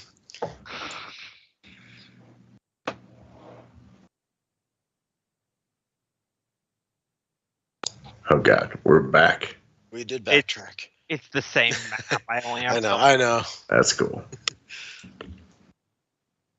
Alright, let's see. Combat music. Are we just going with the sulfur pits, just mud pits now? These are still sulfur pits, but there's mud around you. Gotcha. Yeah, This these are entire area is very I didn't know Miku was so afraid of Basilisk. He's hugging Freya's leg right now. Where's the tornado? refuses to put him down. It is not currently on the map, but the wind is so strong that it is just blowing around in your face. You're on the verge of it. Love's in the air. Michael, don't forget that you're fully healed right now, and then all that. Yeah.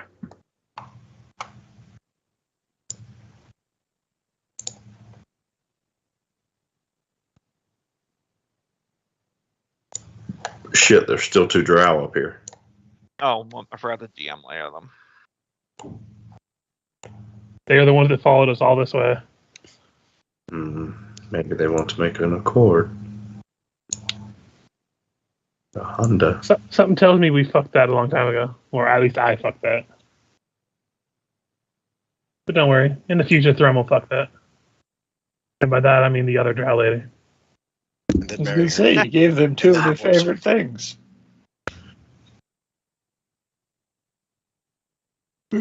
Alright, everyone on the board? Except for Miku, I believe, if you're still using him for this encounter. I mean, he's already in there, so might as well. Sure. Please hold. So I'm currently sitting at a -1 for all my stuff still. So is Man, taming Miku them- does not like to move much. Mm-mm. Well, he's kind of upset that he got put down by Freya. He liked riding on her shoulder. It's like I a was gonna mushroom growing on your I was neck. gonna go with a princess carry. Alright, so Taskell. At the start of your turn, one of the basilisks emerges from the sulfur pool, and it sees you, and you briefly lock eyes. Give me a Constitution saving throw. Flat. Okay, so that does fail. Is it always Taskell? So let's see. You take 7 points of fire damage as your eyes catch on fire. You are permanently blinded. Hey, normal basilisks turn you to stone. yeah? These ones just burn your eyes. Okay. Fucking eyes. Keep your eyes closed. But you still have your action. And to stumble back away. I think everything's difficult terrain when you're blinded. Actually, I need to check. I mean, I think it it makes is. sense, but I can just So- hover over it here. A blinded creature can't see, automatically fails any ability checks. Creatures have advantage. Creature attack rolls have disadvantage. Doesn't say you're There's slow. nothing. Yeah, it doesn't say you're slowed. So Yeah, I'm calling for retreat because fuck it.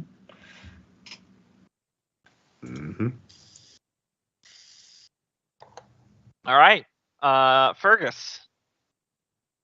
Do I have to make a roll at the start? He shouted avert your eyes. So for attacking them, if you willfully give yourself like the blinded condition by closing your eyes, you won't have to. Yeah, I'll do that. 2, you have to be able to see each other. It messes with spell casting because you actually have to physically see them for a lot of spells. Yeah. I'll go ahead and do that. Would I have seen him long enough to use my bonus action thing to check for stuff? What's it called? Boon, Hunter's Eye. Yep. You can do that. Bonus action. I will see if there are any vulnerabilities. They have no vulnerabilities. Got it. They're invulnerable. And shoot at this one at disadvantage because I'm blinded. All right.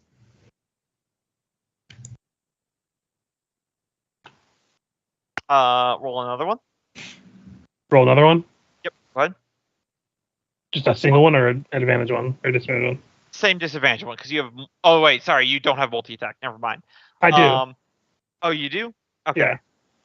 Yeah. So yeah, both of those would have hit, except probably you don't see it because you closed your eyes, but everyone else sees you fire the arrows, and then the Twister Force winds just snatches them out of the air, and they go flying off. Yeah. Nowheresville. Well, I'm just gonna back up, and I'm just gonna yell at Nolgrim, I guess, about giving him advantage on attack, so it'll be a fire roll if he closes his eye. Keep your eyes closed. Fire Basilisk's turn. Gonna let first a crackling hiss. This one is going to waddle up the thrum. This one is going to only be able to get there. But this one next to Thrum is going to fight him. Ooh. So It's always Thrum that gets those natural 20s on him. Which is funny because he's like the lowest AC. So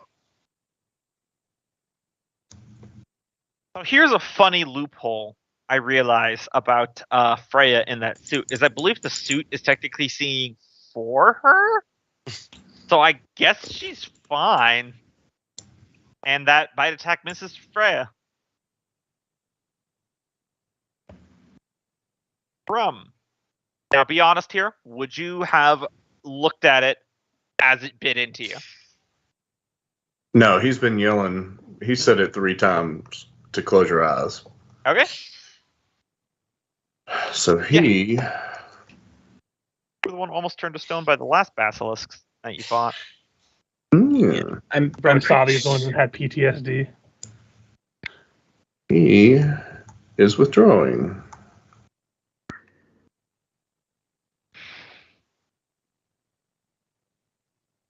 Man, you guys didn't want to have a totally awesome encounter with flaming lizards in a tornado? Man. Well, I did. Only if we had come into it with a blind monk, but no. I guess I'll just have to delete all these heavy metal songs from the music track on Roll20 because you guys are fucking lame.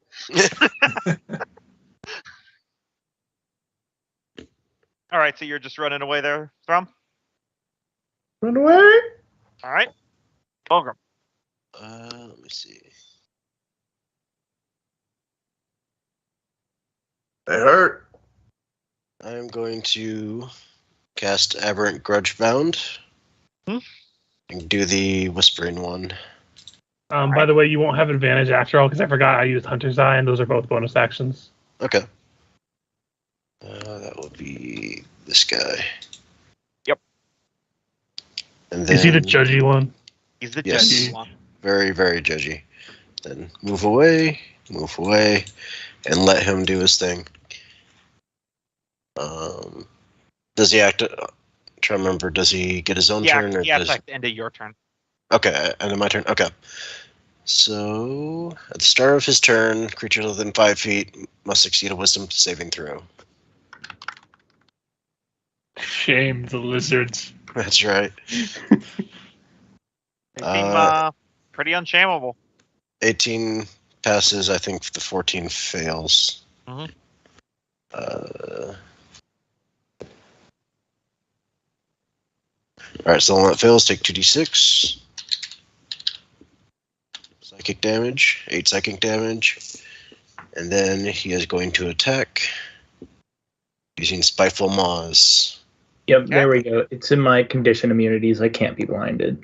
Yep. To the attacks, he'll go after the one that looks like reacted from his chastising. Yep, that'll be that one. Okay, he's going to avert his gaze and just start attacking.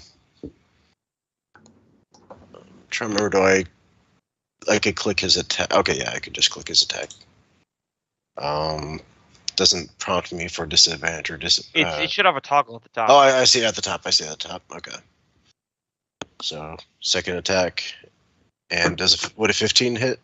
Well, it's a disadvantage. I know.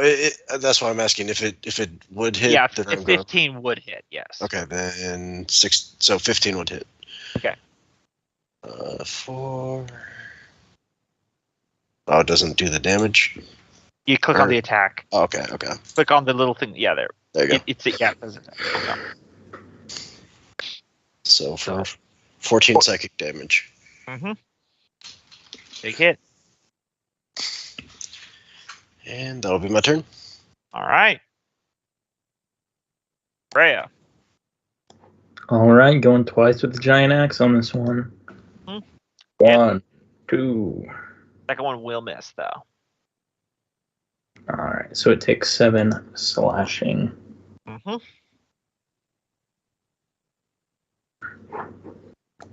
All right, Miku.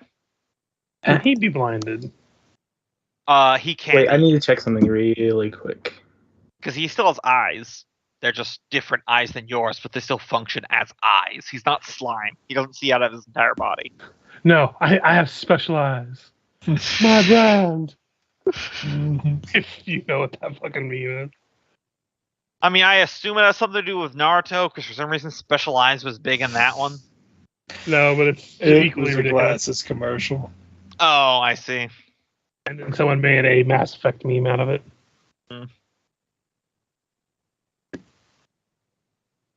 I believe you're controlling Miku there, Coat. Sorry, I was reading the Amber Alert again. Are they getting closer? Huh? Are they getting closer? Well, I just like that they point out it's in the following areas of Georgia. Semicolon. Georgia. The alert is effective until 4:36 a.m. Nice of them to narrow it down. I mean, at 4:36 a.m., do we just assume we found her or she's dead? Yeah, or is that when we give up trying? We're not either concerned way about we it did anymore. guys. And then the guy who took her is named Lee Berto. He's one of Richard's characters. He's 6'7", 193 pounds. Which is very, very skinny for somebody who's 6'7". Oh, real life Slender Man. Okay. Mm-hmm. It's Miku's round. All right, Miku. Can Miku be blinded? Yes, he can. Yes. All right, so he would have understood to avert his eyes. Are we backing away? The rest of Freya, I guess, was the only one. She fought. Nogren fought. Miku is going to use Heard Thrum. Say back away a bunch of times. So there he is. All right, Taskell. This is important. Give me another Constitution saving throw. Can Miku aid him? No. Miku sprayed mushroom water in his eyes. Okay. So, good news is, though you are still permanently blinded, your internal organs did not combust and you're not burning from the inside out. Well, there's that at least. Although I do have Lesser Restoration memorized, so I have a potion of it as well. And I believe the Stein does it as well. So, Yep. So I'm gonna take my action to cast that on me, and then keep moving away from the lizards, because. So yeah, you managed to grow your eyes back. Yes. Through the power of Father Mountain and Mother Fire. Just use the sulfur to wipe the fire out of your eyes. So you're bugging out. Yep. All right, Fergus. I'm going to bonus action enact a Shadow Blade. Mm-hmm. Just the standard one without the upcast. Yep. And then I will step closer and hurl it at that one. Actually, no, it's going to be a disadvantage anyway, so I'm just going to stay here and throw it. Yep. So I'm going to throw the one next to Freya. Going by pure sound. Daredevil Yep. move. Go for Shadow Blade. Oh, I'm going to roll a superiority die. So 18. Okay, so yeah, you point it in that direction, and to continue with the Star Wars theme, it definitely goes pew as it fires off the end of the wand. So that does hit, so roll damage. 20 points of damage. Big swing. But that is expended, that use of that wand now. And I just keep moving off screen. Mm-hmm. Fire basilisks. 2 of them are start biting at the grudge bound. I believe those both miss. 1 at Freya. That's 16 damage against Freya's suit. I swear, Freya and Thrum are like magnets to enemies. Like, they'll miss upon every attack they make against Taskell. Well, it's like, Thrum's got like 14 AC. That's true. But And you Freya's get got natural a mix. 20s on Thrum and Freya a lot. Yes. So while you're recording that damage there, Michael, Thrum. How great would it be if it was a natural 20 again? I love how you guys fight an ancient and powerful demon in the bottom of a mine, and then fire lizards crawl out of a sulfur pool, make one person's eyes combust, and you're out of there. I think that was the key word. They opened up with making one person's eyes combust. Mm. We got nothing to gain here. This is not the bottom of a dwarven mine. Know when to fight and know when to run. You make one of our allies permanently blind, and all of a sudden they're so scared. No, I know. It's all good. I mean, if you need these bogs, you can fight for them. Pilgrim? Okay.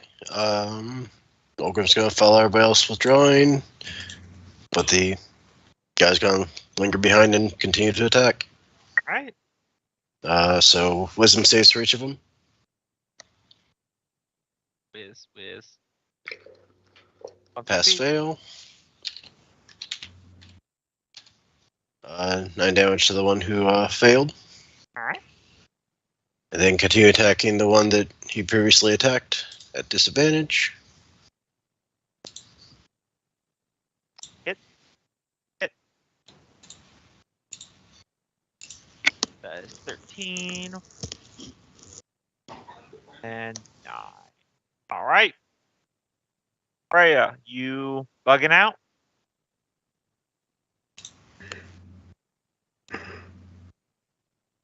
Michael?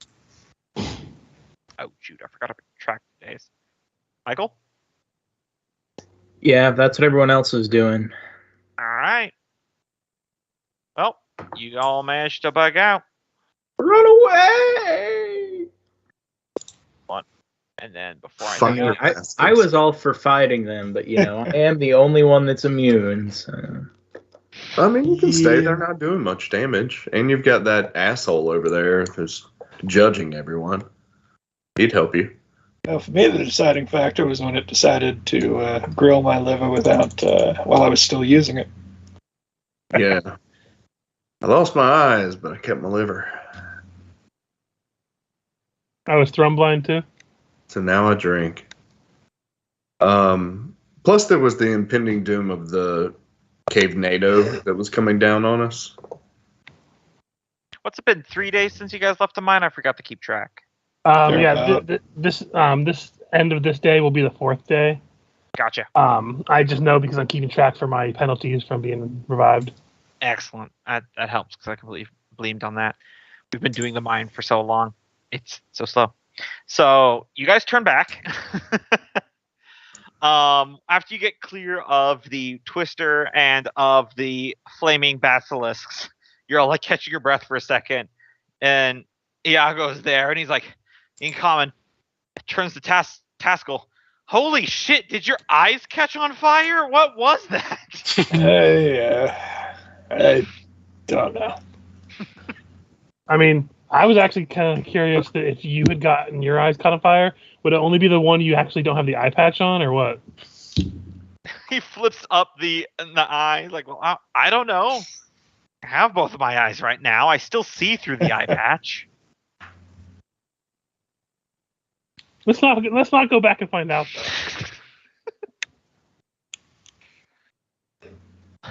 though. Okay, so tornadoes don't happen underground, right? Well, apparently they do. Apparently they do. Just lots of people crossing their arms and nodding all at the same. Yeah. Were you there? Something's definitely wrong with the region. I swear to God, it's that goddamn wizard again, isn't it? Nope. Apparently jungles happen underground. You know, thinking of it, calling in Caliber might have been a way to get out of that cave, but I don't know. He is kind of crazy. Who knows what he would do? Yeah. Also, that's one. Don't say it anymore. Don't say Caliber anymore? God damn it, no. I just start taking steps back as a ribbon is respectfully caught in my throat. Exactly. Don't say Caliber. I assume one person has to say it 3 times. Only Freya says it 3 times. Not anyone, only Freya. Yep, still holding her mouth shut. She's probably beating the hell out of me, but still holding her down, holding her mouth shut, getting the shit beat out of me.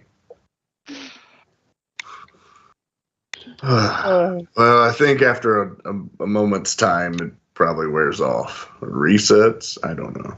Because I got a boon for stealing his shit for some reason. Oh, the funny thing is you think it's a boon. Look, I promise I'm not going to use it unless we are absolutely fucked. Dude, you opened your campaign by giving this guy a melt-a-bomb?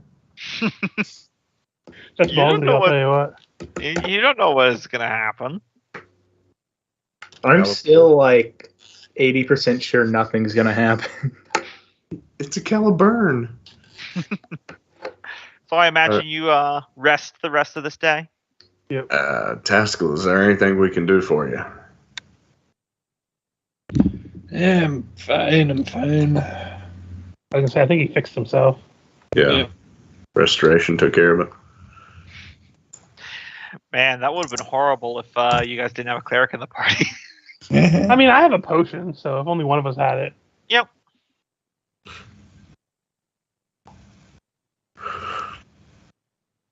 All right. So the next day we would head this way. All right. Let me see. I feel like every time we go back to this hex, we just wind up going back to our same camping spot that we've had. I like how we just have this Ivy and Miku are like surrounded by all this unpleasantness.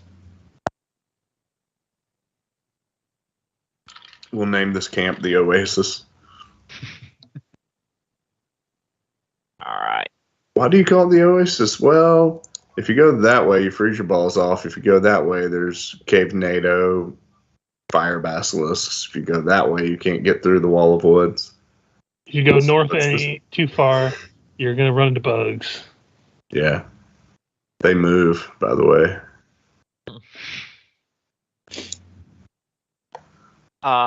This one, you don't encounter any abnormal terrain outside of just general jungle-based misery. Runway?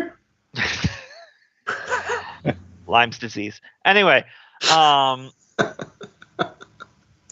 I imagine you take your time exploring along the wall here, and though you do find a few like little dens for the animals and stuff living, nothing that matches Thrum's vision. Well, boys, I appreciate you being thorough. There's something about me that I can't go on with a lingering itch behind me. How are you feeling, Fergus? Oh, lingering itch. Nah. Can we please stop talking about your guys' lingering itches? Like, just go behind a tree or something, dude. Oh, no, I said itches, not bitches. Gotta get the demons out. we don't have enough cornflakes down here to fix it. Yeah, it's been 263 days. I think those sulfur pools are safe to take a bath in. Got some stuff I need to really wash off. I don't think any bacteria would survive. Oh, man, But we're yes, all we legal are adults. having this right now. We need to, let's move. All right, you turn back and go back to your apparently very well-trodden campsite. The Oasis. And that's another day. Hi ho! I All guess right. this way and this way next. I don't like putting my right shoulder to the wall, but if that's what we gotta do. It's unlucky there, Fergus. You always keep your left to the wall when you don't know where you're going. That way, anytime you see a tunnel that you know you need to go down the other way, it's the right turn to make. No, you always keep your back to the wall so they can only approach you in 3 directions. I mean, we've run into bullets, so that's statistically false. You know, 86% of all people make up 73% of their statistics. I'm feeling better now, so I put a distance between myself and my family. Is that peer-reviewed? Been over it 16% of the time. Of course it's peer-reviewed. I read it on a doc. And I'm not talking about a document. I'm talking about a literal dock with boats and everything. I asked my doc. That's what a peer is. This conversation. A peer review, if you will.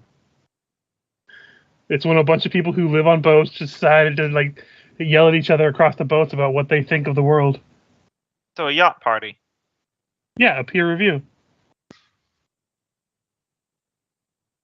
Well, you got to be tied onto the pier. All right, so this section of the jungle here The pier? is also extremely dense. Now, if you want to search it, you're going to have to take 3 days to do so.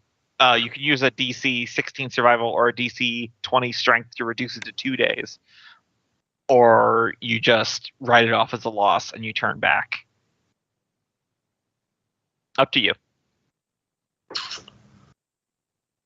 With the consensus, I'll do it if we want to, but I'm going to take a little time and meditate, feel the dirt. Give me a wisdom check then. Just a flat wisdom check. I'm going to feel the dirt. Mm-hmm. Why is Thrum pelvic thrusting into the ground? I'm going to go behind this tree for 20 to 2 minutes. 20 to 2. I work backwards sometimes. Sometimes you have to deconstruct it. And I Man, we are literal giant children, I swear. What I was gonna do is do Thrum's. Primeval awareness. Yes, thank you. There is no drow, no aberrations, and the only dwarves are you guys. Oh, fellas. I say we move on a little further south until we can catch a clean area of the wall to start walking along. But what if it's here? It seems like it'd be a pretty good place to hide. What my 4 wisdom give me? Nothing. Jack shit. Your nose itches. Well, that's better than what was itching earlier. I know some of us can detect openings through stone if we went across this wall over here and tried to search all about. I mean, it just seems to me that this would be the perfect place to put it. Gombo, in my visions, was it a hidden cave or was it pretty wide? No, it looked like it was on. The cave was just behind a field of geysers and bubbling sulfur pots. This is definitively jungle. Wait, so the vision I had was of the mine we came out of? No, it was definitely, that's a mine. This is definitely a cave. Okay. This place is very tectonically active. Fellas, this isn't it at all. When I think about it, the cave in my visions was a lot like the ground before that mine back over there. There were geysers and a lot of disruption and anger in the earth. This peaceful, calm jungle here, mangy, bug-ridden hell. This is nothing like the violent earth I was seeing. Well, let's keep moving. I'm sure the earth will get plenty violent for you. They were coming toward the direction that I'm pretty sure the cave-in was a long time ago. So it's got to be, months ago? You're electing to not explore this? You double back again? Yeah. I guess so, yeah. So, right. Keep a track of that on my day tracker. Okay, but if I'm right, I'm going to say I told you so. As you should. It wouldn't be the first time I'd heard that from many, many different women. That sounds like you need to work on your communication and relationships. No, I'm listening. I hear every time they say, I told you so. Anyway, I think we should go this way next. All right.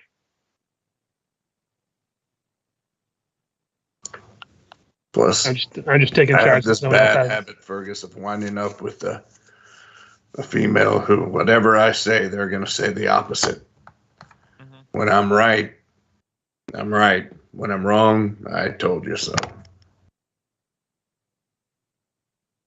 Now you're really now you're just talking like, what are the odds? Like, were you right more often, or were they right more often? Because then we get into more specifics. Well, I could give you the percentage, but 63% of all people make up 72%. I'm going to slap Thrum for that. Don't ever ask for the probabilities, kid. I slap him again. Get a bullshit line. All right. So now into marshland. And also a random encounter. Yay! Probably set it up, and we could probably call it good there. Exactly. So I'll just roll to see what it is going to be, and then fire basilisks. Run away! I mean, anytime I don't need to face down a basilisk to complete a quest, I'm gone. It's just wise. Yeah, it's fitting. So you go into this swampy portion here, making your way towards the cave wall. And as you're doing that, one of the pools explodes upwards as a giant crocodile leaps out at you, and then it freeze frames and it says to be continued. Now, crocodiles are good eating. Roundabout starts playing. Mm-hmm.